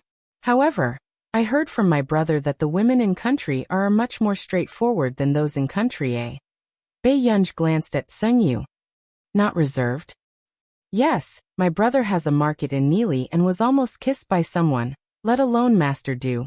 Sengyu's tone was full of disdain for her brother. She chuckled. I don't know what's wrong with Tsingsu. He bragged about how he was almost forced to kiss me for 3 years. Bei Yunj. Since when did Country R become so unrestrained? Miss Pei, you can call Master Du more often when you're free. Sengyu said intentionally or unintentionally as she secretly looked at Bei Yunj's expression. Bei Yunj responded indifferently, but no one knew what she was thinking. After Bei Yunj got out of the car, Sengyu sent Tsingsu a message. Sengyu, I'll definitely win your 10,000 yuan. Miss Pei will definitely call Master Du today. Tsingsu? Tsingsu. Haha, Miss Pei has been quarreling with Master Du recently. What are you thinking about? Call him. Chapter 599. Tsingsu. After returning to the bedroom, Bei Yunj took a shower as usual and read some documents. However, an hour later, Bei Yunj unknowingly picked up her phone and checked the records of Huashida's messages to her. Bei Yunj. Why were they all sent in the morning and afternoon? Was he so busy at night?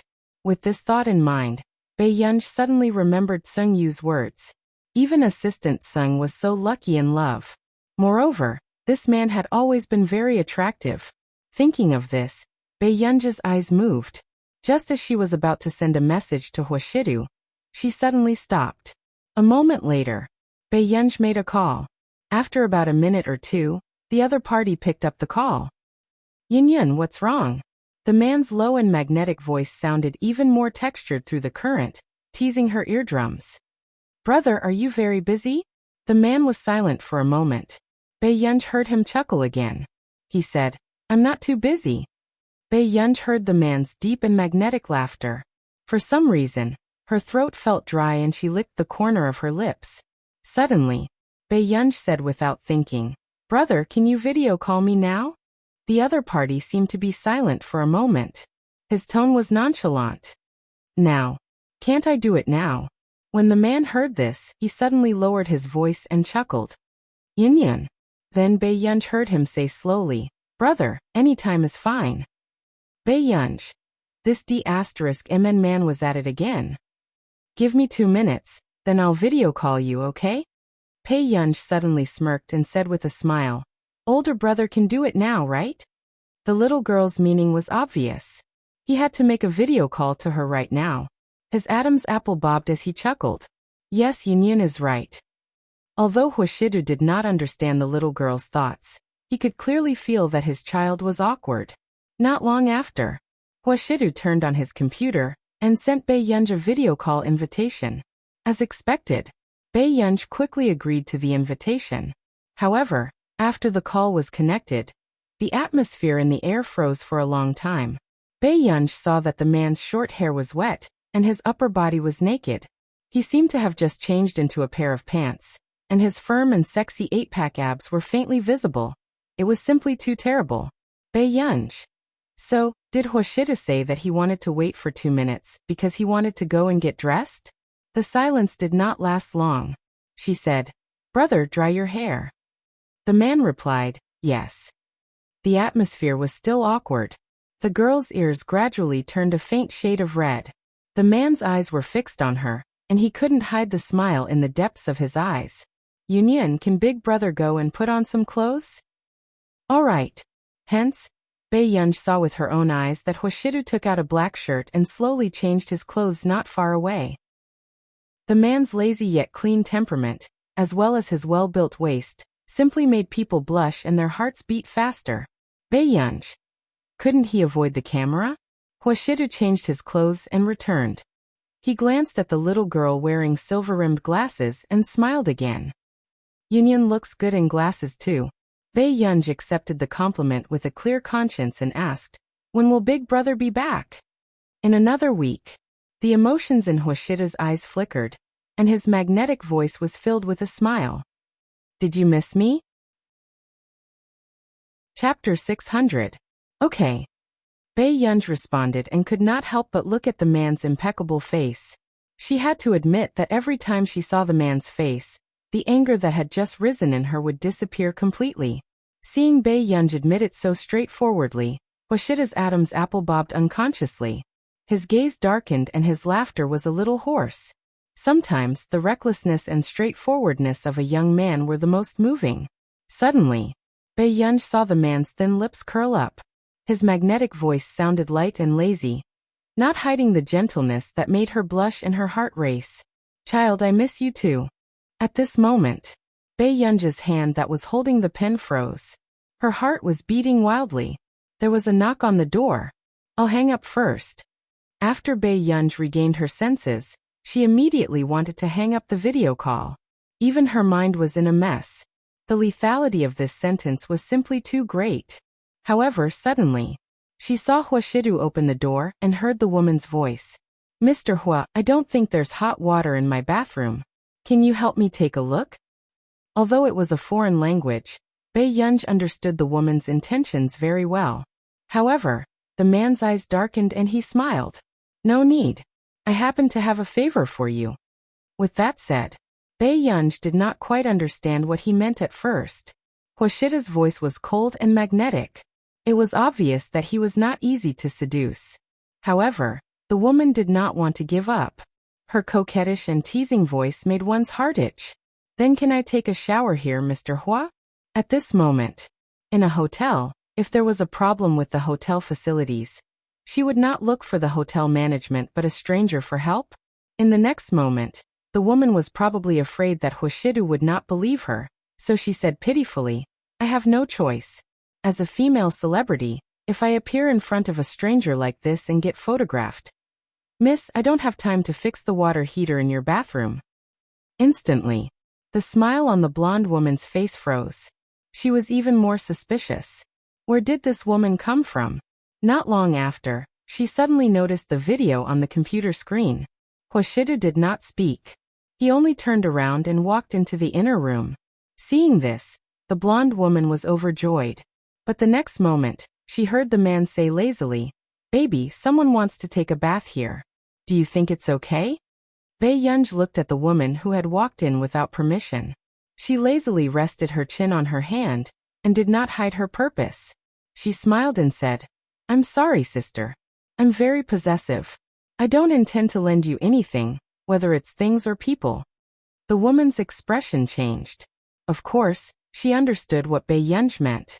She glanced at Huashidu, still a little indignant. The girl's appearance was exceedingly beautiful, and her brilliance was unparalleled. No. Then, she watched the girl in the video take off her silver-rimmed glasses.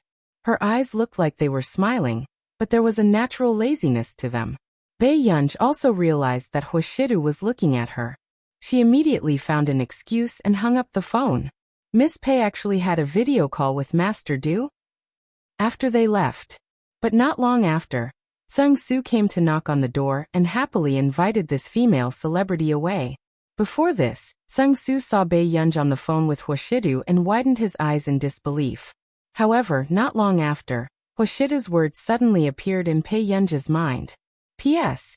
2 chapters will be added tomorrow morning. Babies, remember to vote.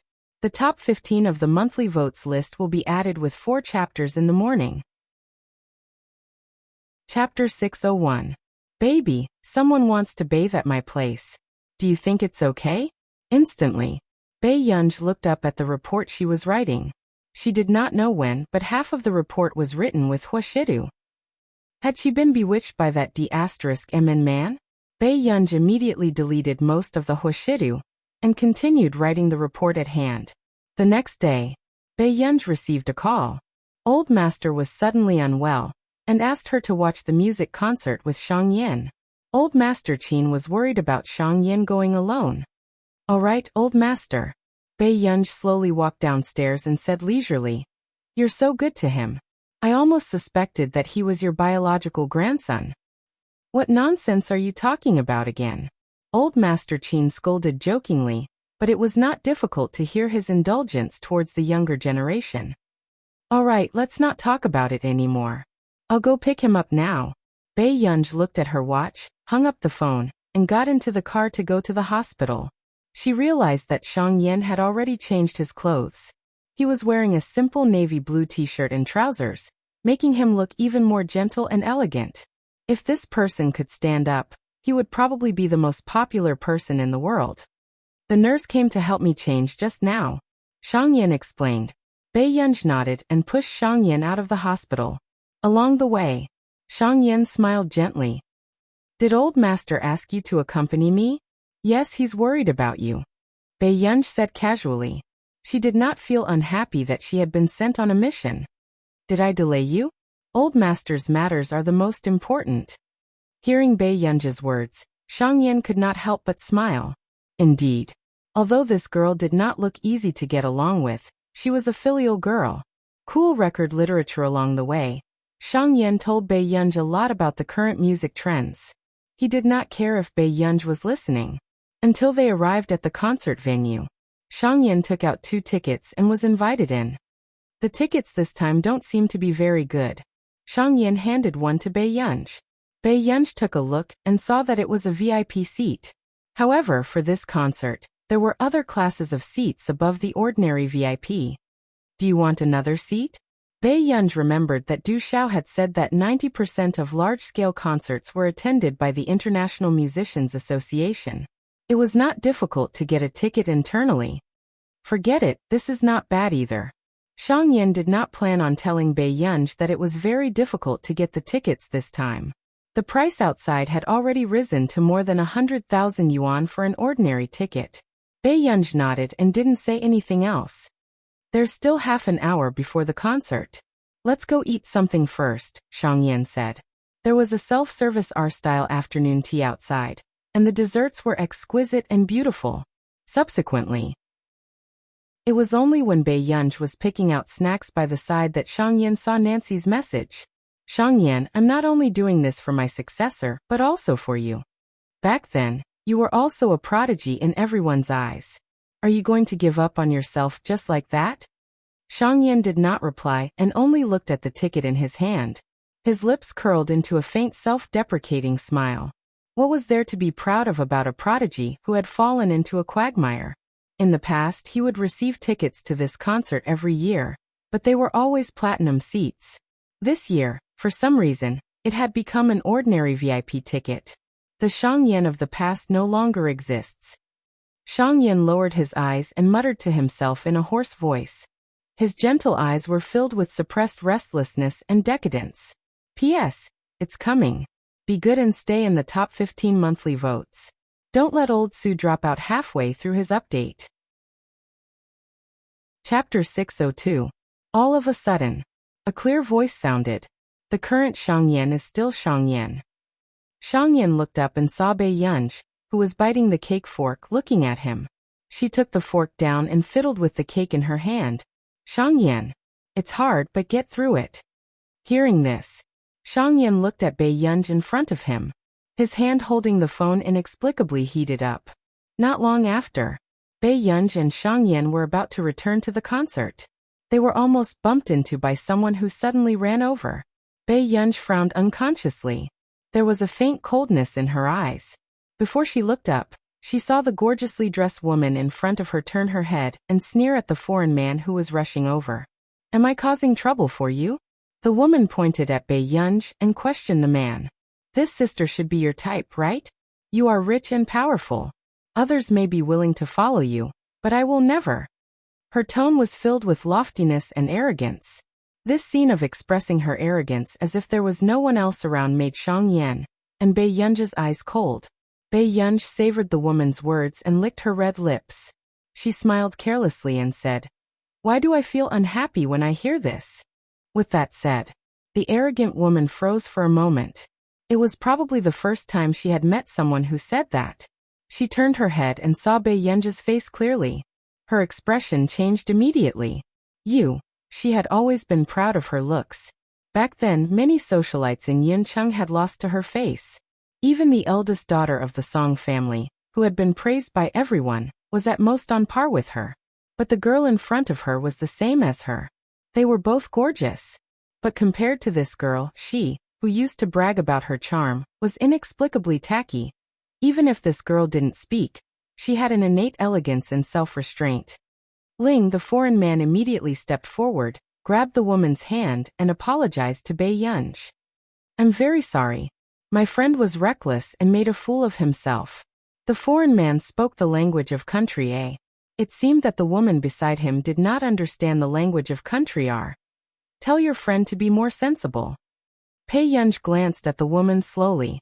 The corners of her lips curled up as she said with a lazy smile, "If you really have such a backbone, you should take off the string of jewelry around your neck, throw it to the ground, and leave immediately." As soon as he finished speaking, the woman's body froze. She felt a burning pain on her face, and anger rose in her chest. This was the first time she had been humiliated in public. At this thought, she bit her lip and her gaze finally landed on Xiang Yan. This man. He was even better looking than Fu Yanbai, but it was a pity that he was a lame man. The regret in the woman's eyes dissipated, and then a great sense of satisfaction rose. She looked at Bei Yunzhi and smiled. "I'm sorry, my friend and I were just throwing a tantrum. I wonder who this is, Mrs. Boyfriend? What a pity. I think this gentleman must have been a proud son of heaven in the past." Hearing this, Xiang Yan's eyes did not waver because he had heard such words many times. But then, just as Xiang Yan was about to explain for Bei Yunzhi, suddenly she chuckled. She said leisurely, "Why should a proud son of heaven be afraid of being at the end of the road?" In an instant, Xiang Yan's long eyelashes fluttered violently as he subconsciously looked up at the girl in front of him. Chapter 603. Bei Yunzhi smirked and patted the hem of her skirt lazily. "Also, this is my friend." With that said, Bei Yunzhi left with Xiang Yan, leaving the young woman standing there with an ugly expression. This girl had a natural aura that she couldn't imitate no matter how hard she tried. The woman bit her lip and turned to look at the foreign man. Seeing that he was also looking at Bei Yunzhi's back in amazement, a flame of jealousy rose in her heart. "That person, do you like her?" Yuling could not help but ask. Hearing this, the man wanted to nod, but in the end he could only shake his head. Seeing this, Yuling finally felt better in her heart. The man's gaze was still fixed on the place where Bei Yunzhi had just left. That girl was not someone he could covet at first glance. As Yuling walked on the road with this foreign man, she still felt annoyed for no reason. It had to be said that compared to this foreign man, Fu Yanbai was more popular with her. Thinking of this, Yuling's desire to return to Yun City grew even stronger. Especially after being stimulated by the strange girl just now. She wanted to return to Yun City and let that girl know what kind of existence she was in Yun City back then. Yuling's eyes darkened and she found her seat according to the admission ticket.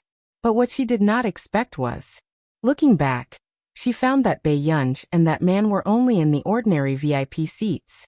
She was a little surprised and felt a sense of superiority in her heart. At first, she thought that the two of them would be in the first 10 rows no matter what. She did not expect them to be sitting in the 15th row, at the end of the VIP seats. Yuling retracted her gaze and sat back in her seat with a smile on her face as she watched the grand music concert. Every day, when they came out, Yuling held the foreign man's hand and smiled. Today's concert was really good. Every year, our nation has an International Musicians Association concert, and the last ones are all members of the International Musicians Association. Only the top upper class of each country can participate in that concert. Hearing the foreign man say this, Yuling's eyes were filled with yearning. She unconsciously pinched the man's sleeve. Then can you participate? Yuling could not help but ask. The foreign man shook his head. I'm not qualified yet. But the person in charge of my group participated last year. Hearing this, Yuling was even more disappointed. If it were Fu Yanbai, he would definitely take her to see it, right? Seeing that Yuling was unhappy, the foreign man comforted her. However, my boss will be staying in Yin City for a long time this year. Maybe I can ask him for one. After all, he had been with his boss for so many years. He still had a chance to get a concert ticket. However, Yuling just smiled and said, forget it, I'm just very interested in music. I don't want you to do something difficult for me. After saying that, Yuling hid the indignation in her eyes. If it was Fu Yanbai, with his status as the young master of the Fu family, why would he need to grovel and beg others for votes? Thinking of this, Yuling took a deep breath. She looked up and happened to see Bei Yunj and Shang Yan. Miss, Yuling shouted and quickly walked in front of Bei Yunj. What's the matter? Bei Yunj glanced at this woman. Her impatience was clearly displayed on her face. The foreign man tugged on Yuling's sleeve when he saw her half-smiling expression. It was obvious that this young lady did not like them. However, Yuling smiled and said, we've met so many times. Don't you think it's fate? Chapter 604. Hearing this, Bei Yunja's eyebrows twitched. She looked at Yuling for a while. This is the first time I've met someone who doesn't know how to appreciate favors like you. Instantly, the atmosphere was silent and awkward. Yuling was speechless. The foreign man was speechless. Shang Yan suppressed his laughter, his gentle eyes especially making people unable to look away. He could tell that Bei Yunj was not mocking Yuling on purpose. She really felt that way. This made Yuling not know how to reply for a moment. Miss, are you very prejudiced against me? Yuling forced out a smile. Not really. I don't like others to be an eyesore in front of me. Bei Yunj glanced at her and asked Shang Yan, are you leaving? Seeing this, Yuling was still blocking Bei Yunj, not wanting her to leave with a smile on her face. Miss, actually, I want to be friends with you. Bei Yunj licked the corners of her lips and laughed, her gaze turning cold. Miss, do you lack friends so much? Seeing that Bei Yunj could barely suppress her coldness, Yuling's suitor hurried forward and said, Miss, don't be angry. I think Yuling might just want to treat you to a meal. With that said, that suitor even turned around and begged Shang Yan for help with his eyes.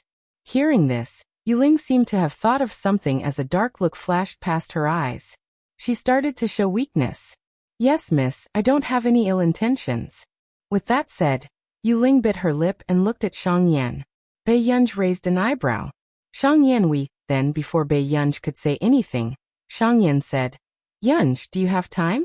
If you do, we can go for a meal together. Bei Yunj glanced at Shang Yan. She was not interested in such activities. Besides, she remembered that the old master said that this person did not like places for gatherings. Are you sure? Let's go. I'm hungry too. Shang Yan's eyes were like stars as his thin red lips curled up slightly. She had a gentle temperament, but it always made people feel shocked. Yuling and the others were preparing to attend a party nearby, which wasn't too far away. On the road, Shang Yan unlocked his phone and saw countless messages from Nancy. He didn't scroll up, but he roughly saw a few lines of content. You went to the concert on Shimei Road? My heir seems to have gone too. She didn't come to the computing institute today. I'm so lonely.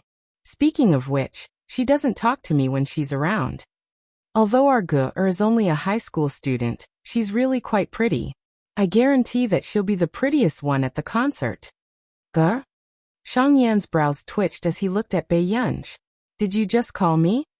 Bei Yunj turned around and asked. Shang Yan looked at her without saying anything. Bei Yunj thought that she had heard it wrong, so she didn't pay much attention to it.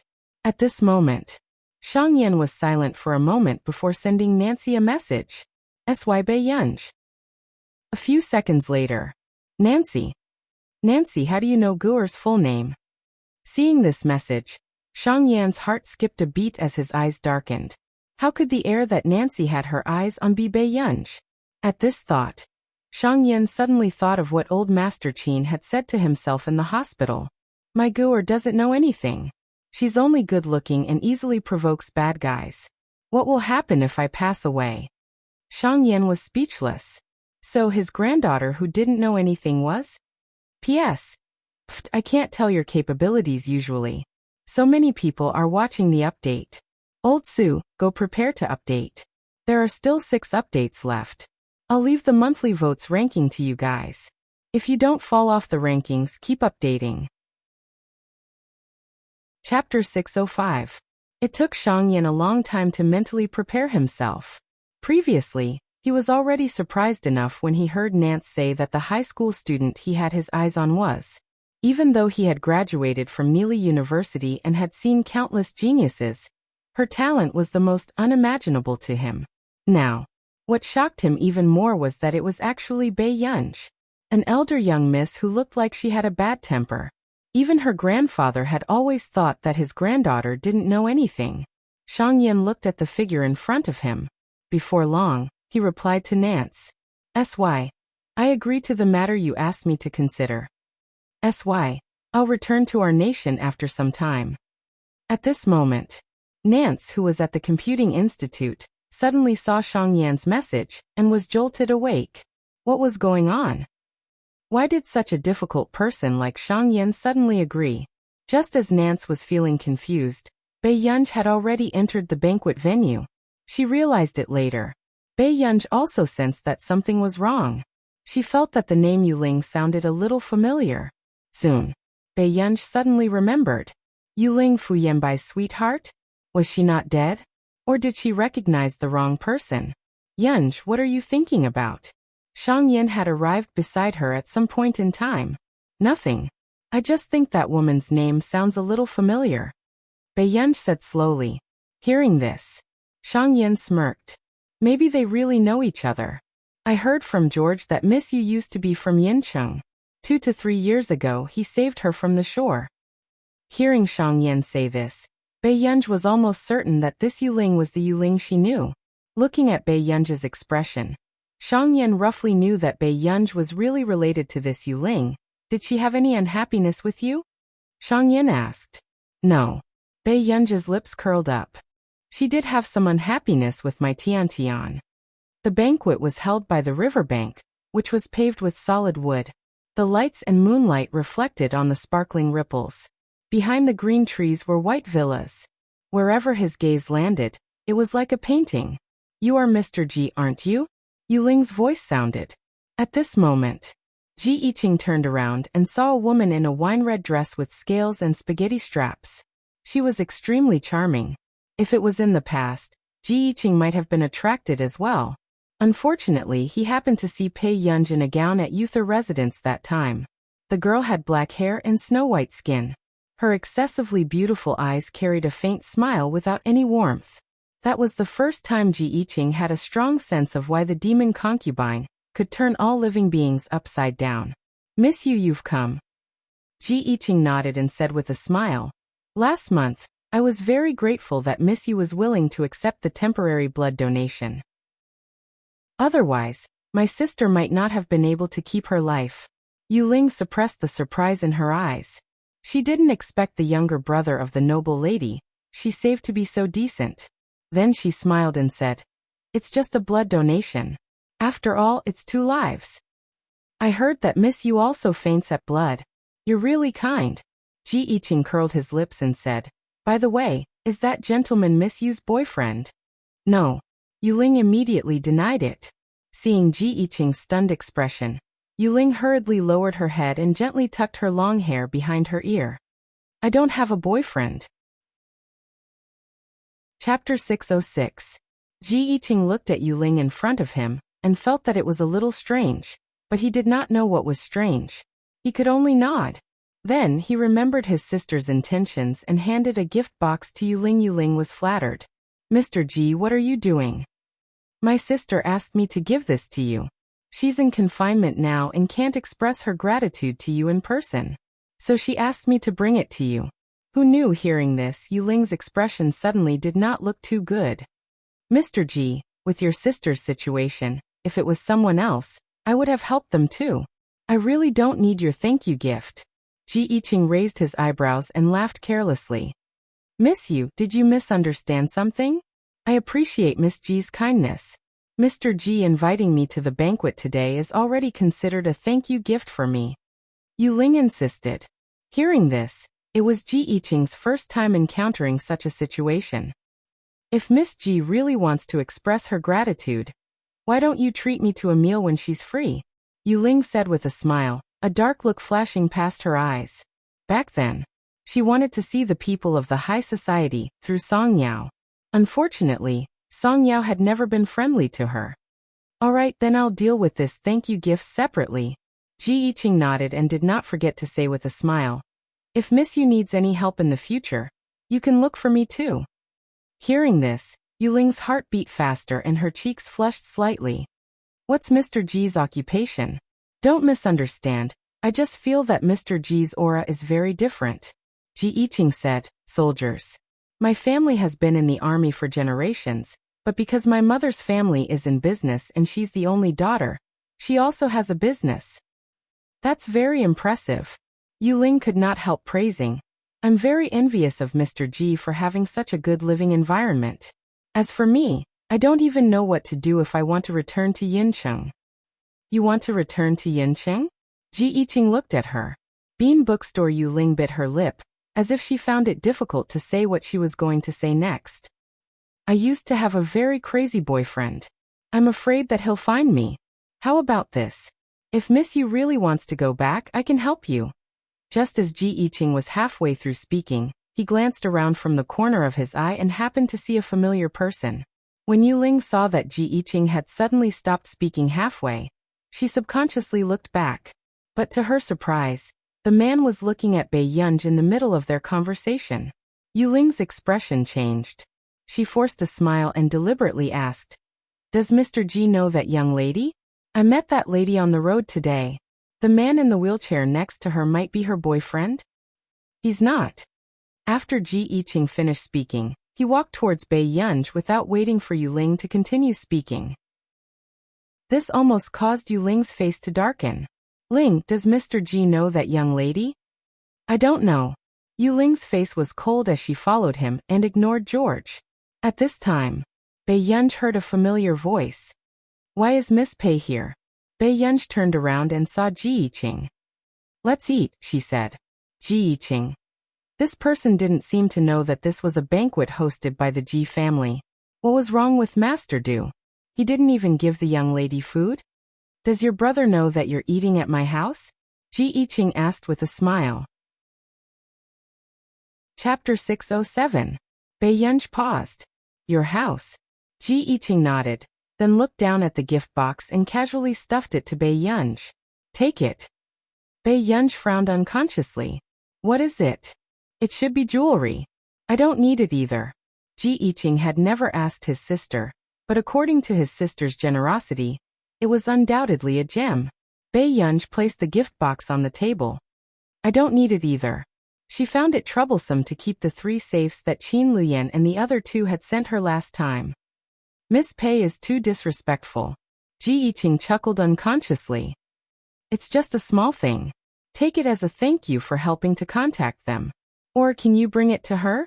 Bei Yunj turned around. She's not interested either. Just nice. When Shang Yan, who was beside them, heard this, his lips curved unconsciously as he looked at Bei Yunj with interest. Bei Yunj's eyelids twitched. Up to you. She would get Huashidu to send this back later. Are you? You know without asking? With that said, Ji Yiqing stuffed the gift box back to Bei Yunj confidently. Yu Ling said with a smile. Especially when she saw the gift box in Bei Yunj's hand. Her face almost distorted. Bei Yunj did not reply and only ate some food. Suddenly, Miss, so you know Mr. Ji? She never thought that Ji Yiqing would turn around and give Bei Yunj the thank you gift that she had decisively rejected. However, Bei Yunj was not embarrassed at all. I know her. Ji Yiqing answered casually. However, Yu Ling could not help but glance at Bei Yunj, her tone inexplicably strange. Miss Pei is really popular. I'm afraid people give you gifts everywhere you go, right? Shang Yan said. I heard that your brothers gave you a safe of jewelry each. Is that true? I think so. One of them is filled with antiques. Instead, she placed the gift box on the table and ate her snacks.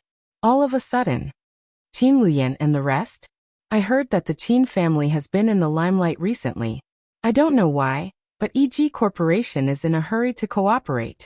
The Qin family also has a very mysterious and powerful hacker, Ji Yiqing said with a smile. Miss Pei's three brothers are all amazing. Pei Yunji's casual words made Yuling's expression freeze. Did this girl's brother give her an entire safe when he bought jewelry? The Qin Corporation that cooperated with EG?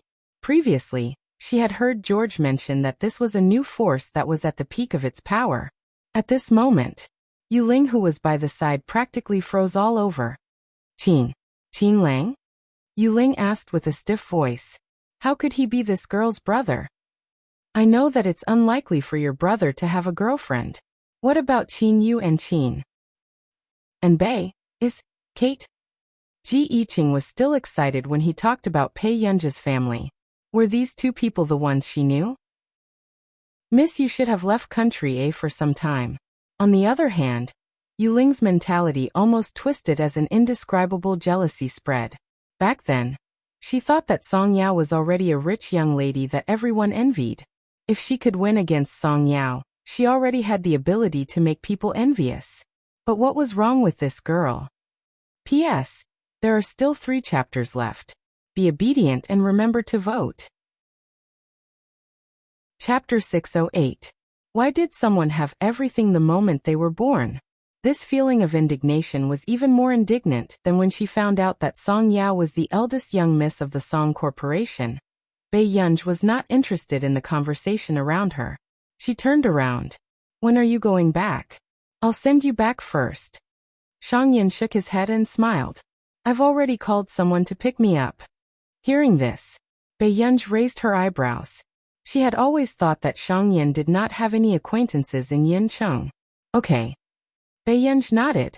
The few of them stood together. Even though they did not talk much, in Yuling's eyes, they were all from the same world. Only she came from a humble background. Yuling endured the distortion on her face, but she did not notice that there was a pair of gentle eyes beside her that were unhurriedly sweeping over her. There was no warmth in his eyes as he took in her changing emotions. Until suddenly, a servant ran over, panting. Young master, the pianist over there couldn't be changed.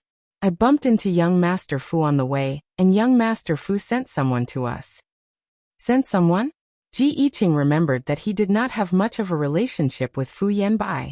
Why was he so polite? Yes, I originally went to the Golden Tripod restaurant to look for the boss and ask if I could hire a pianist. But his pianist happened to apply for leave. When young Master Fu came out, he pushed a lady. At this point, the servant was a little speechless. Fu Yanbai had really pushed that gentle-looking girl to him in front of everyone. Okay, her salary will be 10 times. Ji Yiqing nodded carelessly. Okay, young master. Hearing this, the servant heaved a sigh of relief. However, when everyone saw the young lady who came in with the servant, Yuling said instinctively, "It's her?"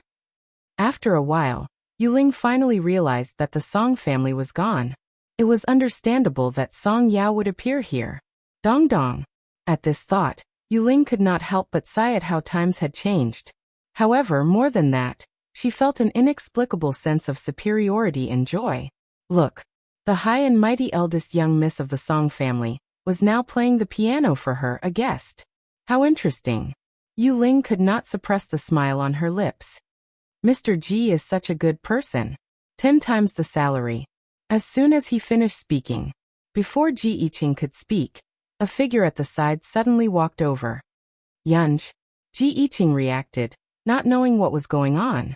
Yuling also frowned and watched as Bei Yunji walked towards Song Yao. Could it be that Song Yao knew Bei Yunji? Impossible. Just as Yuling's expression froze, Song Yao was already stunned. Yunji. After regaining her senses, Song Yao regained her senses. With Bei Yunji's identity, it did not seem strange for her to appear here. Seeing Bei Yunji's unhappy expression, Song Yao could not help but smile. Her voice was still as pleasant as a mountain stream. I play the piano quite well. Do you want to hear it? Bei Yunji raised her eyebrows, but in the end, she didn't mention Fu Yanbai. When did you learn the piano? 7 years old. My grandfather taught me. Song Yao's eyes curved. But there are so many people. I might be a little nervous. After saying this, Song Yao sat in front of the piano and fiddled with the keys casually. Bei Yunj looked at her for a while and only chuckled. She sat beside Song Yao, her fingertips landing on the black and white piano keys as she said lazily, "Don't be afraid. Play well." Chapter 609. Song Yao blinked and only smiled. Her gentle and refined appearance was an extremely high self-restraint hidden in her bones. "Thank you, Yunj." Song Yao smiled. It was not only because Bei Yunj was willing to accompany her, but also because Bei Yunj was protecting her pride and dignity. "You're welcome, our eldest Miss Song." Bei Yunj's tone was casual. She sat casually beside Song Yao, making Song Yao feel at ease. With that said, Bei Yunj listened to Song Yao and quickly distinguished which song it was. After a while, the two pairs of hands on the piano played together perfectly. Soon, someone exclaimed, "Wait a minute, this is Du Zhao's star, River?" Du Zhao's piano piece was from the era of the gods in our nation's music industry. He became famous overnight, and became an unsurpassable dark horse. Nowadays, not many people had the confidence to play such a difficult piece in front of so many people. After all, it was a professional level 9 song. Listen again. Is there Yun's Spring Night Banquet? I'm going to explode. Spring Night Banquet. Some people who did not know did not understand what these people were excited about. You must have heard of the simplified version of Spring Night Banquet. It's Yu Manrin's new song. However, Spring Night Banquet is considered Yun's assignment to the International Musicians Association.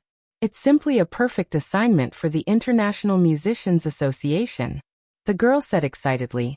I also heard that it seems like it's because old Mr. Du Xiao has always admired the national style, and expressed that he hoped that Yun would create a national style composition.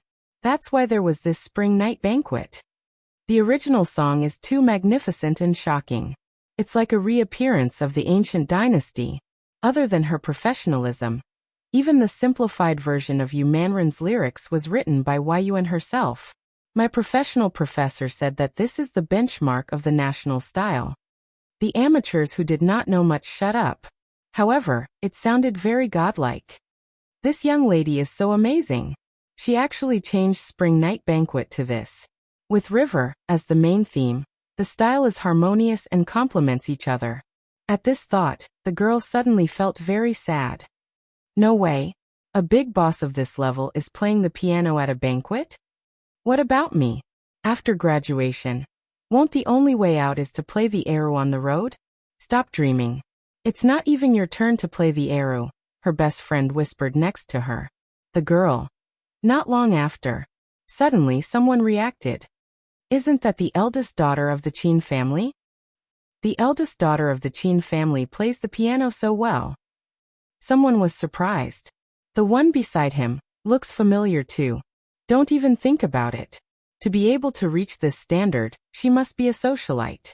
That's the demeanor of a great family that's ingrained in their bones. Not far away, Yu Ling, who had heard the discussions around her, almost turned green and red. Her fingers clenched the corner of her skirt. At first she thought that she could mock Song Yao, but now, she was in the same situation. But what happened in the end? She was just playing the piano on stage, and people were praising her as a socialite. I know the song Spring Night Banquet too. George couldn't help but sigh.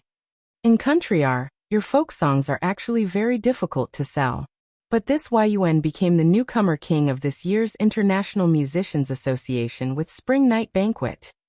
I heard that there was a conflict within the International Musicians Association previously, because Du Xiao loved Yun's talent, but the other leaders disagreed and felt that Yun was too inexperienced. In the end, they didn't expect that Spring Night Banquet was as shocking a star back then. River. Chapter 610. It was his first time seeing someone who was not in our nation cause an uproar in the International Musicians Association. It was unbelievable. Besides, apart from his famous song, there was another reason why Du Xiao could successfully become the president back then. He was an immigrant and his nationality was our nation. This was an unspoken rule. If one wanted to obtain international glory, emigration was the best way to reduce controversy. But it was obvious that Yuan had no intention of emigrating. Ever since she became a member of the International Musicians Association, she had not even taken a step into our nation. Even if she had never seen this person before, she could tell this person's character. It was not easy to predict. Yuling bit her lip. Aren't you deifying this person too much? He's not deified. Even history will be tolerant of such a person. George shook his head. If a person could reach an extreme in a certain aspect, it would be a contribution to human civilization that could not be ignored. Hearing George say this, Yuling did not continue. On the other side, Bei Yunj and Song Yao had also ended their duet. The applause lasted for a long time. Bei Yunj and Song Yao chatted as they walked in front of them. In the next moment, Song Yao and Yuling looked at each other. Yuling's heart palpitated inexplicably, and she panicked before she looked away. However, Song Yao's pupils constricted violently and she clenched her fists, her gaze gradually turning cold. Her lips curved. Yuling? Yuling did not speak, feeling guilty. So you're not dead. Song Yao's voice was calm, but it was a little scary. Bei Yunj, who was beside her, tugged her hand gently. After all, back then, the Song family was ruined because of this woman. How could Song Yao not hate her? Song Yao, thank you for helping me. Yuling was afraid that Song Yao would tell her what happened back then. Was it to help? Back then, Miss Yu didn't seem to have given me the right to refuse. Song Yao clenched her fists, remembering how Fu Yanbai had humiliated her back then. Song Yao. But weren't we friends back then? Yuling bit her lip, afraid that Song Yao would expose her in front of Ji Yiqing. I thought you wouldn't blame me. However, when Ji Yiqing heard this, he unconsciously frowned, and his gaze towards Yuling also became colder. How would I dare to be friends with Miss Yu? Song Yao smiled. Her exquisite eyes were less delicate and more tenacious. I will make them pay for this. Song Yao curved her lips, her eyes filled with coldness. After all, you and Fu Yanbai don't deserve to live so well. She had once liked Fu Yanbai, but that was only in the past. Ever since her father's death, the world had changed in her eyes. In the past 2 to 3 years, she had only made one friend, Bei Yunj. At this very moment, hearing this, a trace of mockery flashed across Yuling's eyes. Song Yao was still so naive. Could it be that she still thought she could make Fu Yanbai pay the price? Suddenly, a servant walked over. Young Master Fu outside is asking for someone. At this moment, Ji Yiqing had already roughly guessed what kind of complicated relationship this was. If he gave her to Fu Yanbai, wouldn't Bei Yunj tear him apart? What a joke. Just as expected. In the next moment he heard Bei Yunj scoff, his tone slightly cold. The Fu Corporation is really capable.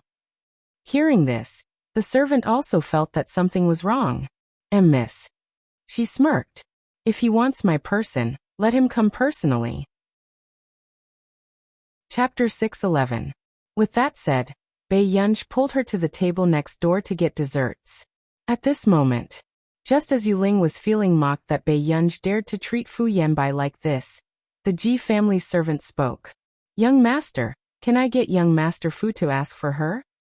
Yunqi Yujing Garden number 7. Do you want Fu Yanbai to look for her? Hearing this, Ji Yiqing turned around and smiled at the servant.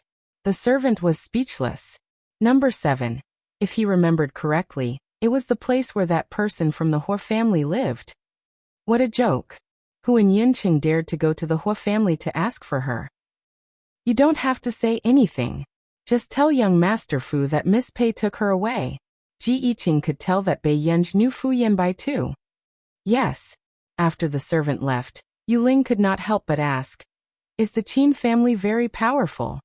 Even if it was a new force, would they really dare to go against the Fu Corporation because of Song Yao? The Qin family is like the sun in the sky. The newly appointed President Qin is also very business-minded. It's only a matter of time before they jump into the international market. Ji Yiqing glanced at her and smiled slowly. As for Miss Pei, although her temper isn't too good, I believe the Fu family won't want to go against her friends. Just one was enough to shut the Fu family up. Besides, that person from the Hua family was simply protective. At this moment, Yuling felt even worse. Jealousy seemed to be rolling in her chest, and she could not suppress it. She forced a smile and said, "Then will the Qin family dote on Miss Pei so much? Did they provoke such a strong enemy for the elder young miss?" Suddenly, the servant beside her interrupted, her tone filled with envy. "The Qin family?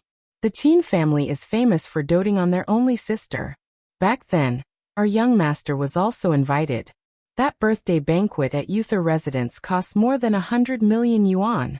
Ji Yiqing did not deny it. And Yuling's expression instantly turned ugly. A birthday banquet costs more than 100 million yuan. Uther residence is a private residence, right? George, who was standing beside Yuling, finally heard a familiar name. Ji Yiqing replied. Is the owner of Uther Mansion a member of Miss Pei's family?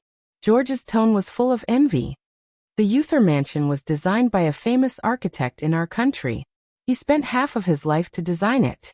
Even the murals in the inner corridor were personally carved by him for 5 years before they were completed.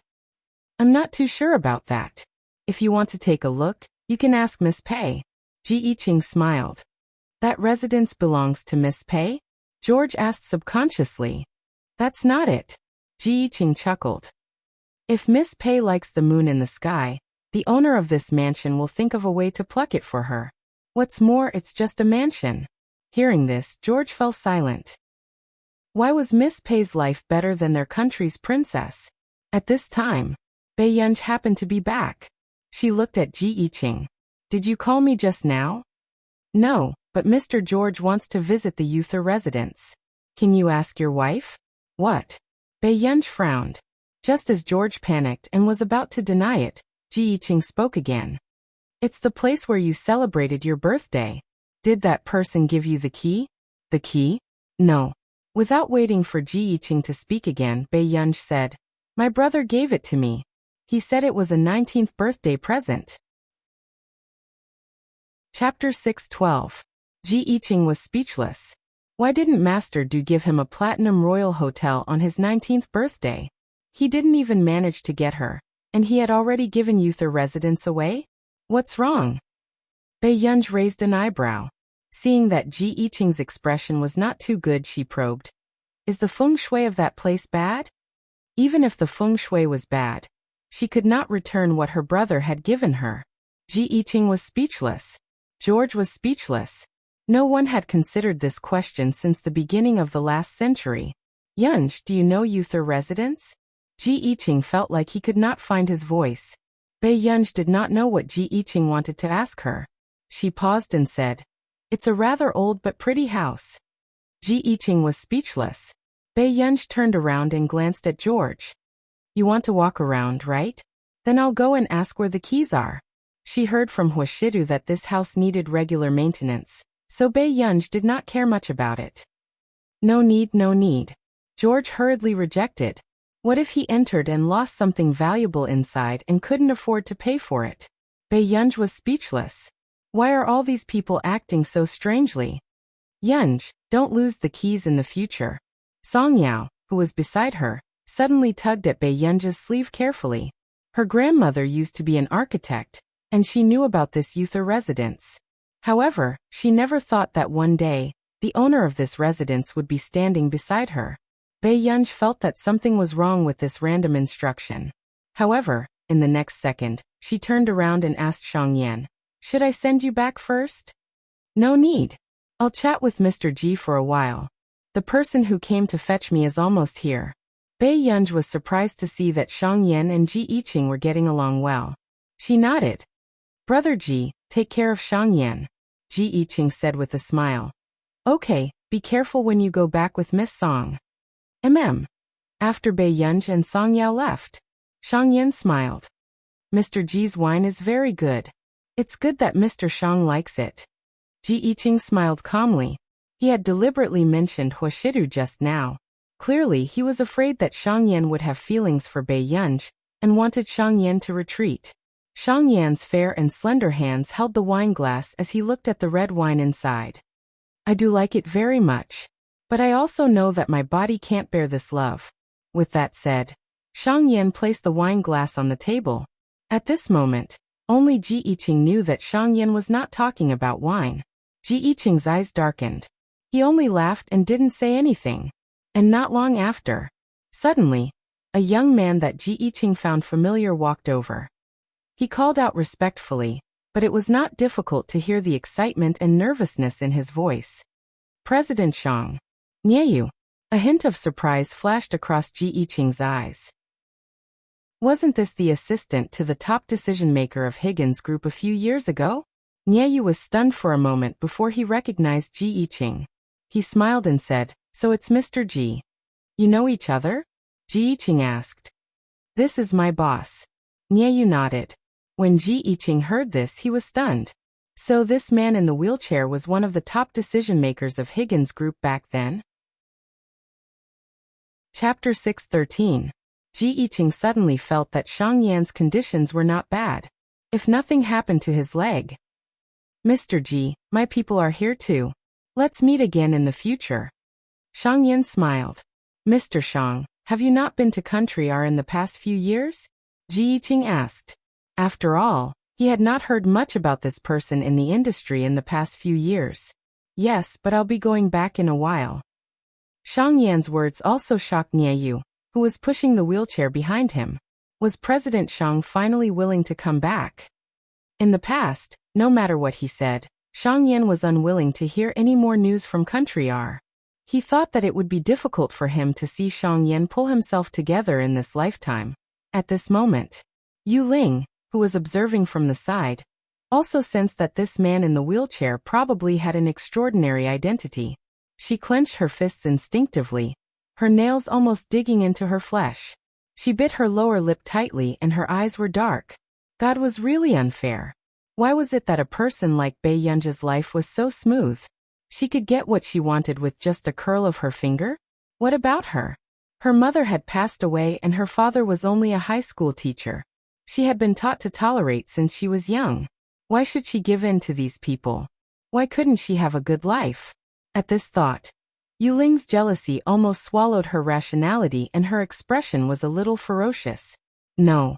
Back then, if she could snatch everything from Song Yao, she could also snatch everything from Bei Yunji. On the way, "Are you unhappy?" Potato asked. Bei Yunji could not help but tug at Song Yao's braid, her eyes filled with amusement. Song Yao glanced at her in amusement. After holding it in for a moment, she suddenly took off her yellow sun hat and put it on Bei Yunji's head. No. Bei Yunji was speechless. Bei Yunji took off her hat slowly and stopped tormenting her. As for Song Yao, she used to act like a lady, but ever since she was tortured by Bei Yunji, she had become more cheerful than before. "Yunji, thank you for today." Song Yao had two dimples when she smiled, looking sweet and quiet. Bei Yunji raised her eyebrows. "You're welcome, Sister Yao." Song Yao was speechless. This guy was really childish and liked to take advantage of others. Bei Yunji knew that Song Yao and Jianxi had similar hobbies. One of them had the nickname Jian Sisi, while the other had taken her phone after adding her on WeChat, and added herself as Song Yao Yao. What a strange hobby of repeating words. To be honest, Yunji, I really want to make Fu Yanbai and Yu Ling pay the price through myself. But I know that I'm nothing now. Song Yao's eyes darkened. Previously, she had always felt that if Yu Ling was still alive, she would make Yu Ling and Fu Yanbai regret it. But today, when Yu Ling really appeared in front of her, she realized that she was no longer the eldest young Miss Song of the past. The Song enterprise was gone. She had nothing. Are there any other doubts about what happened back then? Bei Yunji asked. My father's company didn't do anything illegal or illegal. Fu Yanbai only put pressure on those who worked with my father, and made the Song family isolated and helpless. Song Yao shook her head. At this point, she could not help feeling a lump in her throat. Back then, she had heard her father and Fu Yanbai's conversation. Fu Yanbai said that as long as the Song family drew a clear line between them, nothing would happen to the Song family. Chapter 6:14. Father Song's love for Song Yao, his only daughter, could be said to be afraid that she would melt in his mouth and fall in his hands. Yao Yao. Bei Yunj was suddenly silent for a moment. Do you mind if I investigate the cause of your father's death? Song Yao was stunned for a moment before she looked up at Bei Yunj. Cause of death. Bei Yunj did not speak, and only looked at her. Song Yao's voice was a little hoarse. Sure, thank. Bei Yunj covered half of Song Yao's head with the sun hat and covered her face. I'll stand with you for a while. I'll send you home later in case Auntie thinks too much. Hearing Bei Yunj's voice, the emotions that Song Yao had suppressed for so many years and the mask that pretended to be strong in her heart cracked like a flood breaking through a dam. At first, she was just sobbing, but later on, she could not help but sob. After sending Song Yao back, Bei Yunj realized that there was a wet patch on her clothes. It was all because of Song Yao's uncontrollable tears when she suddenly hugged her. Bei Yunj was speechless. It was a little terrible. At this moment, Old Master Lung happened to call. Yunj, is it convenient to answer the call? Bei Yunj answered the call. Yes, what's wrong, Old Master Lung? It's about the matter you asked me to help investigate last time. I asked a rather capable junior to send you the phone number. After all, Old Master Lung was in the war zone, and it was not easy for him to deal with such matters. Okay, thank you, Old Master Lung. Child, why are you thanking me? Old Master Lung was grinning from ear to ear, but he was afraid of disturbing Bei Yunj's rest, so he hung up quickly. Soon after Bei Yunj returned from the shower, she glanced at the name Old Master Lung had written and called this person. Number 7-inch hello? I'm Bei Yunj. After the call went through, Bei Yunj said, Hello, my name is Lu Jian. I'm the captain of Yin Cheng's investigation team. The voice of the person who spoke also sounded like he had a perfect pronunciation. Bei Yunj smirked. Captain Lu. Miss Pei, you're too kind. I heard from Old Master Lung that you want to investigate the matter of the eldest daughter of the Song family, who went bankrupt 2 years ago? Captain Lu asked. Everything else can be put aside for now. But Song Yao's college entrance examination results were suppressed back then, and her student status was changed. I want to seek justice for her. When Bei Yunj said this, his tone was casual, but there was no warmth in it. Miss Pei, you should know who suppressed Miss Song's results, right? He wasn't afraid of getting into trouble, but this Miss Pei, wasn't that a little too daring? Yes. Bei Yunj's smile did not reach her eyes. Captain Lu, can you do me a favor? I will be responsible for all the consequences. Sure, Captain Lu replied. Thank you, Captain Lu. Also, can you help me investigate the cause of Song Yao's father's death? Upon hearing Bei Yunj's question, Captain Lu could not help but ask, Miss Pei, aren't you afraid of being retaliated against? That depends on how capable he is. Bei Yunj raised her eyebrows and spoke in an indescribably arrogant tone. Then no problem. 2 days later, there was a huge piece of gossip in Yincheng. The young master of the Fu Corporation had actually been brought to the police station from the company. Currently, the news was sealed off and no one knew what had happened. Over here, Old Master Fu sat in the visiting room with a dark expression. He raised his walking stick and pointed it at Fu Yanbai, questioning in a low voice, What on earth did you do outside? He had asked several old friends, but none of them could get Fu Yanbai out. Chapter 6:15. Fu Yanbai's expression was also cold. From the moment he entered the police station, he had figured out who the person who did this was. Other than Bei Yunj, no one was willing to do this for Song Yao. He really did not expect Huashidu to dote on Bei Yunj so much. Fu Yanbai had always felt that Huashidu must have instructed him to do this. Song Yao killed Yuling, so I'm asking Song Yao to pay the debt. Fu Yanbai said expressionlessly. When Old Master Fu heard this, he was so angry that he slammed the table and stood up, slapping Fu Yanbai. This commotion was not small, and it scared the office staff standing by the side. There was also a very red palm print on Fu Yanbai's fair and handsome face. Old Master Fu really did not show any mercy. So you were the one who did this to the Song family? For that indecent woman? Old Master Fu was trembling with anger as he questioned. Previously, he had heard his mahjong friends say that something was wrong with the Song family, but he did not understand what they meant. But now he understood. This bastard did all of this. Is that you woman worth you doing this? What did you do to Song Yao? Her college entrance examination results are gone. I was the one who made her go from year 3 to year 2. At this point, Fu Yanbai suddenly smirked sarcastically. If it wasn't for this, I wouldn't have planned to let her graduate. He knew that Song Yao would not give up on studying. Her pursuit was the academic circle. Therefore, he wanted to see how Song Yao stopped at the last step, and had no choice but to give up everything. You're a man and you did such a thing to a young girl? Old Master Fu felt that his heart was beating too fast, and he was about to faint from anger at this bastard. If it wasn't for her, Yu Ling wouldn't have jumped into the sea. Fu Yanbai still did not think that he was wrong. However, Old Master Fu really wanted to strangle this stubborn bastard to death with his own hands. Do you know what the people I found told me? At most, they'll reduce your sentence and let you go to jail for 1 year less. Grandpa, Washida did this.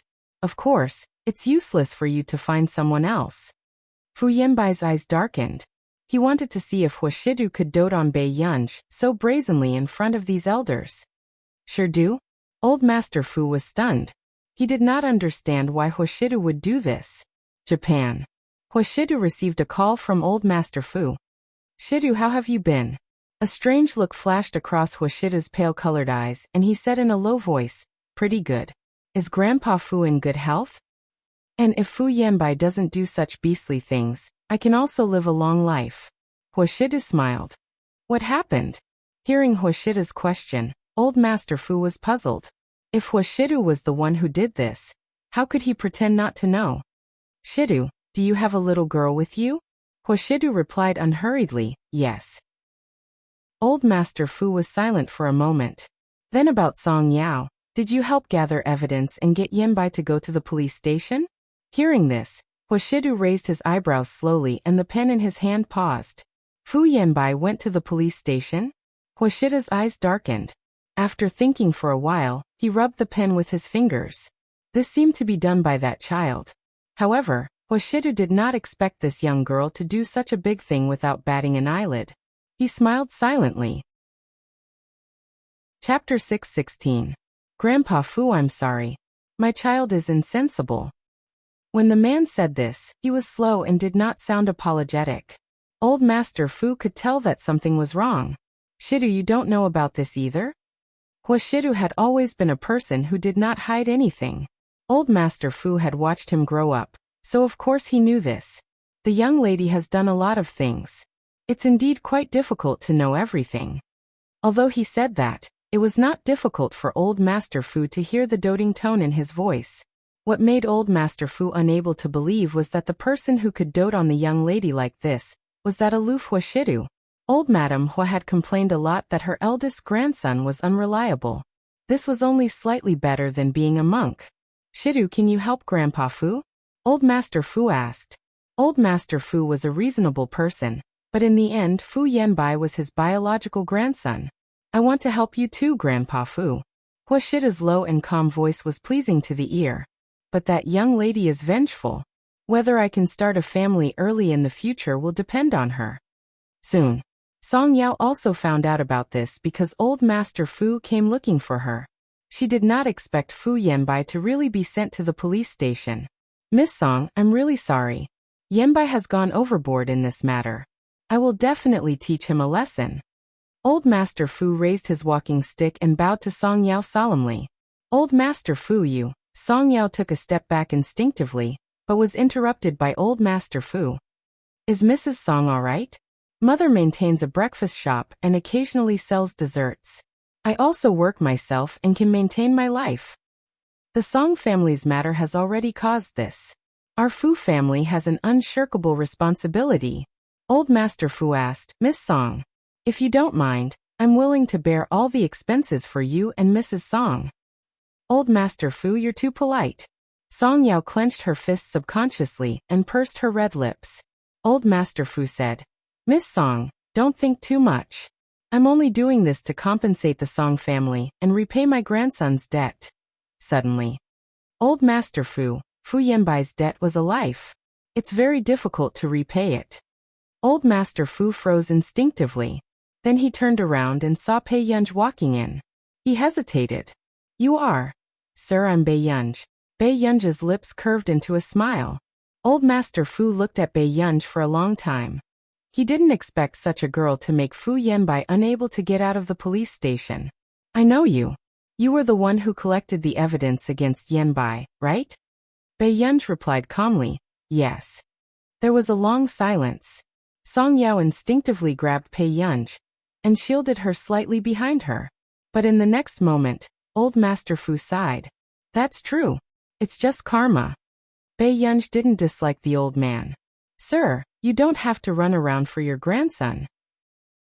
If it wasn't for that woman, Yanbai wouldn't have done such a thing. Halfway through his words, Old Master Fu didn't want to talk about the matter between Fu Yanbai and that woman anymore. He only looked up at Song Yao helplessly and said sincerely, Miss Song, I'm very sorry about your father's death. Chapter 617. Old Master Fu, you don't owe me. Song Yao took a deep breath and smiled faintly. I have a good part-time job now. There's no need to trouble the Fu family. Seeing Song Yao's firm attitude, Old Master Fu did not say anything else. After Old Master Fu left, Song Yao suppressed the strange emotions in her heart and turned to look at Bei Yunji. Yunji, how did you send Fu Yanbai in? I asked a friend for help. Bei Yunji's words made Song Yao suddenly feel that she was the worst of Bei Yunji's friends. Yunji, Song Yao pursed her lips and her voice became softer. Did I cause you a lot of trouble? Bei Yunji knocked Song Yao's head and suddenly asked without rhyme or reason. Is Auntie Song here? Can I go and have a meal? Song Yao was stunned for a moment before she laughed. Sure. My mother has wanted you to come to our house as a guest for a long time, but she was afraid that you would dislike it. It was not a good thing to offend Fu Yanbai. I do owe him a favor for making someone I just met busy collecting evidence. But this is not trouble. Bei Yunji had just finished afternoon tea with Elder Zhong and called Huashidu when she came back. However, seeing that Huashidu did not answer, she called the landline in the study. At the Computing Institute, the blonde old man, who was waiting for Huashidu in the study, asked. Bei Yunji, who was leaning against the pantry and plucking Si Qingyan's bonsai, stopped. However, she did not expect an old man from our nation with a Neely accent to answer the call. Hello, who are you? She could not help but chuckle. Grandpa. Although Bei Yunji had never been to the Hua family's old mansion, she still knew that old Master Hua had passed away a long time ago. The old man did not seem to be very patient, and his tone was filled with displeasure. I'm the grandfather of the owner of this house. Hearing this for a moment, Bei Yunji almost thought that she had called the wrong number. Before Mr. Fernandes could finish his words, he suddenly heard the other party say lazily, It's fine. What a coincidence, Grandpa. I'm here to ask the owner of this house for living expenses. As for this old man with an authentic Neely accent, it was obvious that he was a liar. Who are you? Let me tell you, I don't have so much time to chat with a girl like you. It seems like you don't know. As Bei Yunji walked to her research lab, she sent a message to Huashidu as she smiled lazily. I've been raised by him for a long time. He's the one who gave me my living expenses. Mr. Fernandes paused. What did you say? A girl was asking for livings to ask for living expenses? You're a liar. Mr. Fernandes' voice turned cold as he refused to admit it.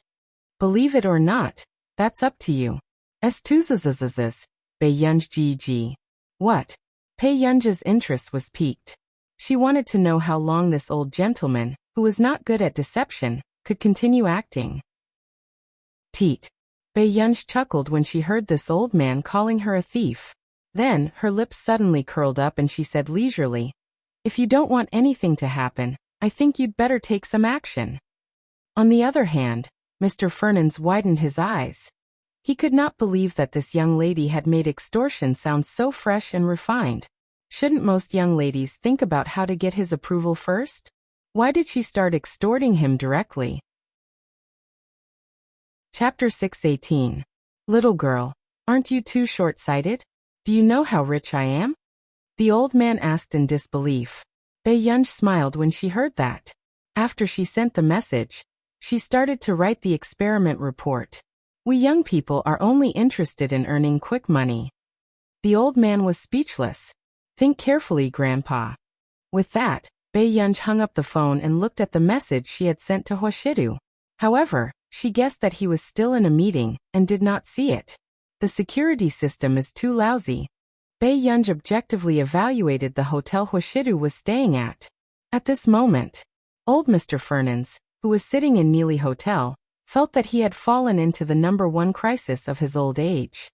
He really did not expect that the biological grandson he was most proud of would actually do such a thing, although it was not uncommon to keep young girls as mistresses in the industry. But if it was exposed, it would still have a certain impact.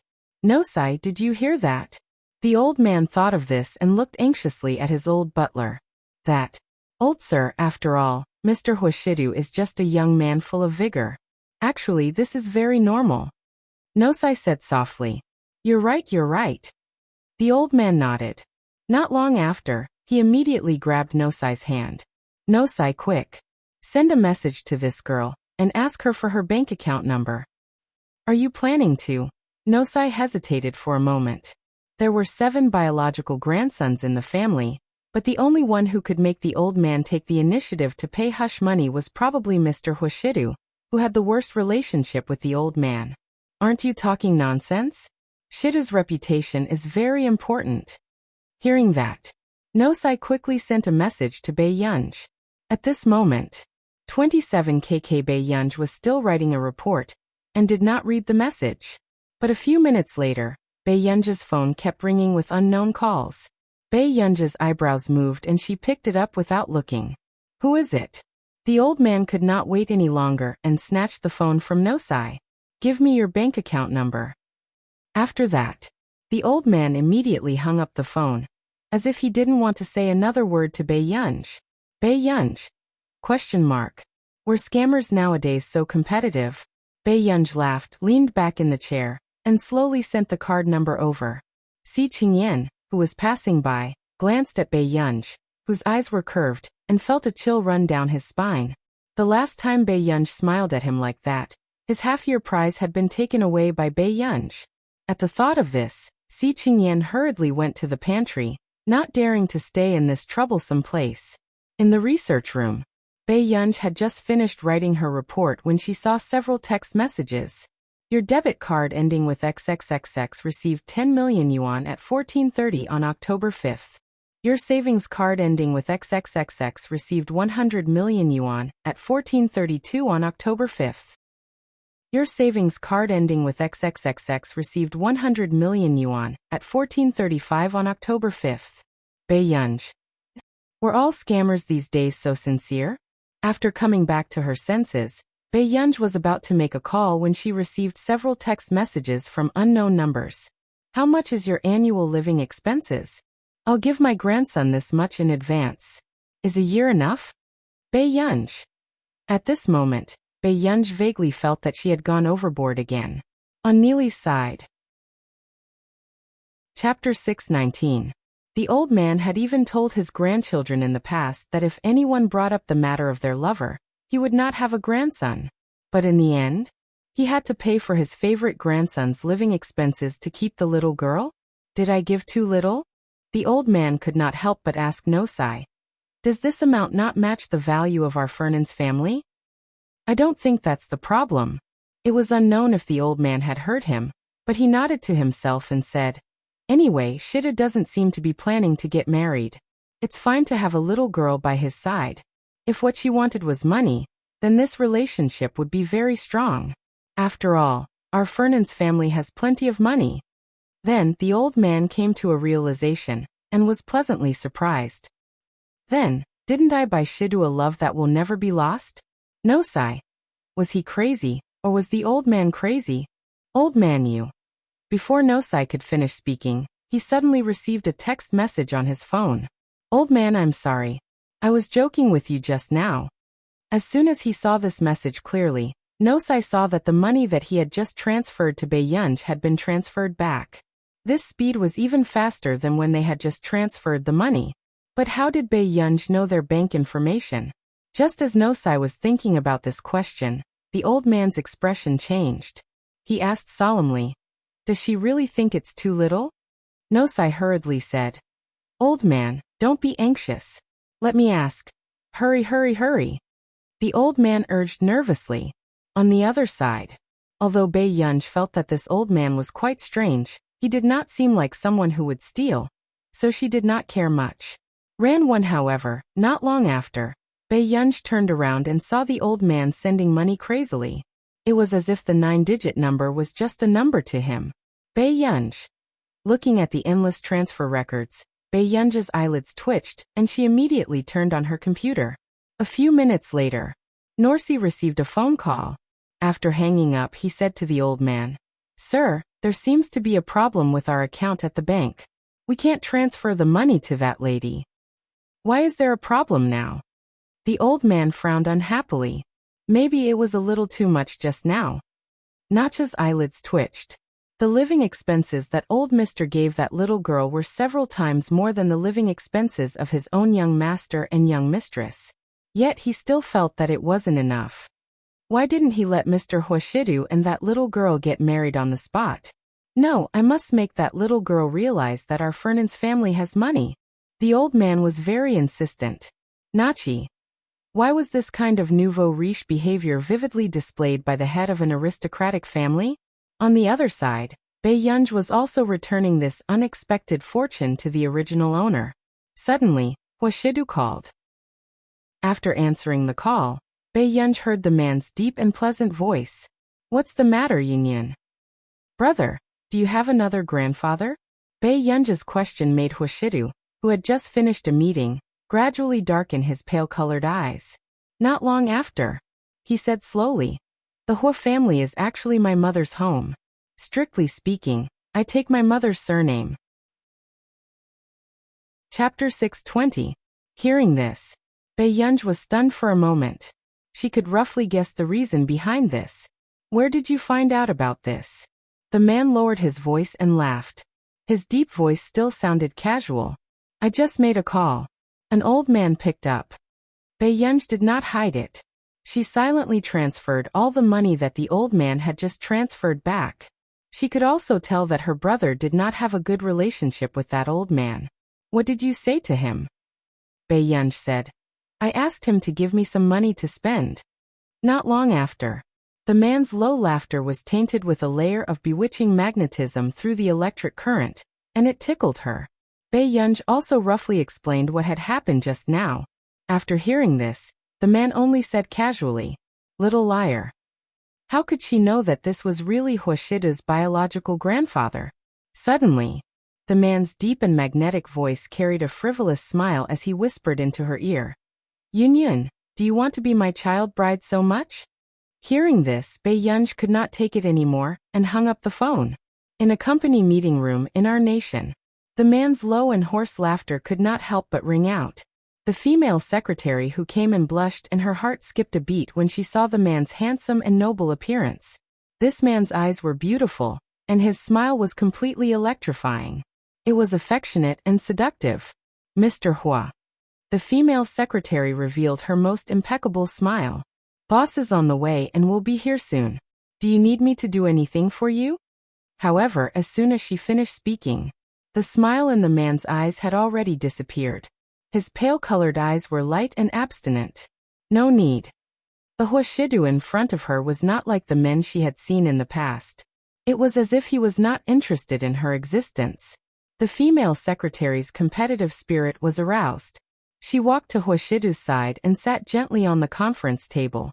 Her soft and boneless hand brushed past the side of her snow-white thigh. "A man like Mr. Hua is swift and decisive in the business world. I think you have a strong desire to conquer other aspects." The female secretary's voice was low and gentle, as if she was flirting. If it was someone else, she would have already used the tip of her shoe to lightly rub against the man's trousers. However, she felt an inexplicable sense of fear towards this man. He always felt that it was unattainable. If this is EOM's cooperative attitude, we can tell Hamo not to come here. Huashidu suddenly stood up. His tone was light and lazy, but his eyes were cold and distant. Hearing this, the female secretary panicked and her expression changed drastically. "Mr. Hua, I didn't mean that." She had heard that Mr. Hua was a very clean and honest person. But did he really not need any consolation when he was alone in a foreign land? Miss, isn't it time for you to leave? At this moment, Sung Su walked in and asked with a smile. What the hell? In Yunqing, she had to guard against those women with bad intentions. In Neely, these women were even bolder. I'm sorry, Mr. Huai. Sung Su quickly interrupted her with a smile. Madam, President Hu doesn't like to be disturbed. The woman's expression changed. Without saying anything, she walked out. Did you let her in just now? Huashida's voice sounded unhurriedly. Chapter 621. I hired you to work here to be a door god. Sung Su could not refute for a moment. After struggling for a moment, he could only accept his fate. Master Du, this won't happen again. Huashida glanced at him casually and did not say anything else. 2 days later, 5 in the morning, Bei Yunj had just gone downstairs to get some water and stood in front of the dining table when she suddenly saw the man walking in. She was stunned. Brother Yu, Huashida had just gotten off the plane when he returned. He saw that the young lady was wearing a spaghetti dress, and her black hair was draped lazily over her shoulders. She was not afraid of catching a cold at all. Yun, you still did a lot of things when I wasn't around. The man curled his lips and took a thin blanket from the sofa. He covered the girl's shoulders and rubbed her head as a punishment. Bei Yunj put down the glass of water. Are you talking about the Fu Corporation? I heard from Grandpa Fu that you got Fu Yanbai involved. Huashida said slowly. She could not tell if he was unhappy. Yes. Bei Yunj's eyes were clear and she did not hide it. Don't let Fu Yanbai's matter affect the Fu Corporation. The man reached out casually and pinched her cheek. His low and magnetic voice was lazy. He might not be the one to inherit it. Bei Yunj was stunned. Are there any other heirs to the Fu Corporation? Wasn't Fu Yanbai the only child? There's also an illegitimate child. Huashidu said casually. Bei Yunj understood. Old Master Fu doesn't have any intention of changing the heir, right? Let's see if that illegitimate child has some ability. Bei Yunj had always thought that if Huashida knew about this, he would probably ask her to stop. However, she did not expect Huashidu to help her instead. Brother, are you planning to help that person? Bei Yunj asked. The Fu Corporation has to be kept. As for who inherits it, it has nothing to do with me. Huashida's thin red lips curled into a casual smile as he scratched her chin. At the Computing Institute, Bei Yunj spent the next 2 weeks preparing for a new project. Seeing that the door to Bei Yunj's research lab was tightly shut, Si Qingyan, who was in the courtyard, could not help but take a few more glances. What are you looking at? Zhong Shenglin patted Si Qingyan's shoulder and asked in confusion.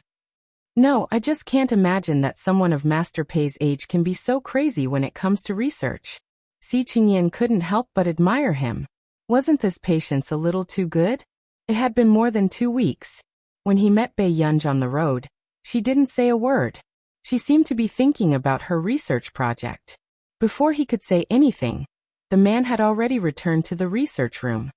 You're the one who jumps up and down like a monkey every day. How dare you say that she's crazy? Zhong Shenglin had always been biased. He started to compare Bei Yunj and Si Qingyan the moment they disagreed. Si Qingyan was speechless. After he finished a project, he would have to rest for at least 3 months. He was not like this person, who continuously worked on the next project. However, Yunj is still young. It's not appropriate for her to stay in the research room all the time. Zhong Shenglin frowned and said worriedly. Then how about this? I heard that Neely University has placed the competition in the center of Yincheng. Why don't I take her around? Si Qingyan also felt that Bei Yunj's life should not only be about research. If she continued to stay like this, not to mention her body, she would probably have more psychological problems. You're tuning in to the Limei's Wuxia Whispers YouTube channel. We're so grateful for your support, and don't forget to subscribe to join us on this incredible journey through captivating stories. Your generosity through donations truly makes a world of difference, as it's the primary source of revenue that allows me to expand and enhance this channel for you. Thank you from the bottom of my heart for being a part of this adventure.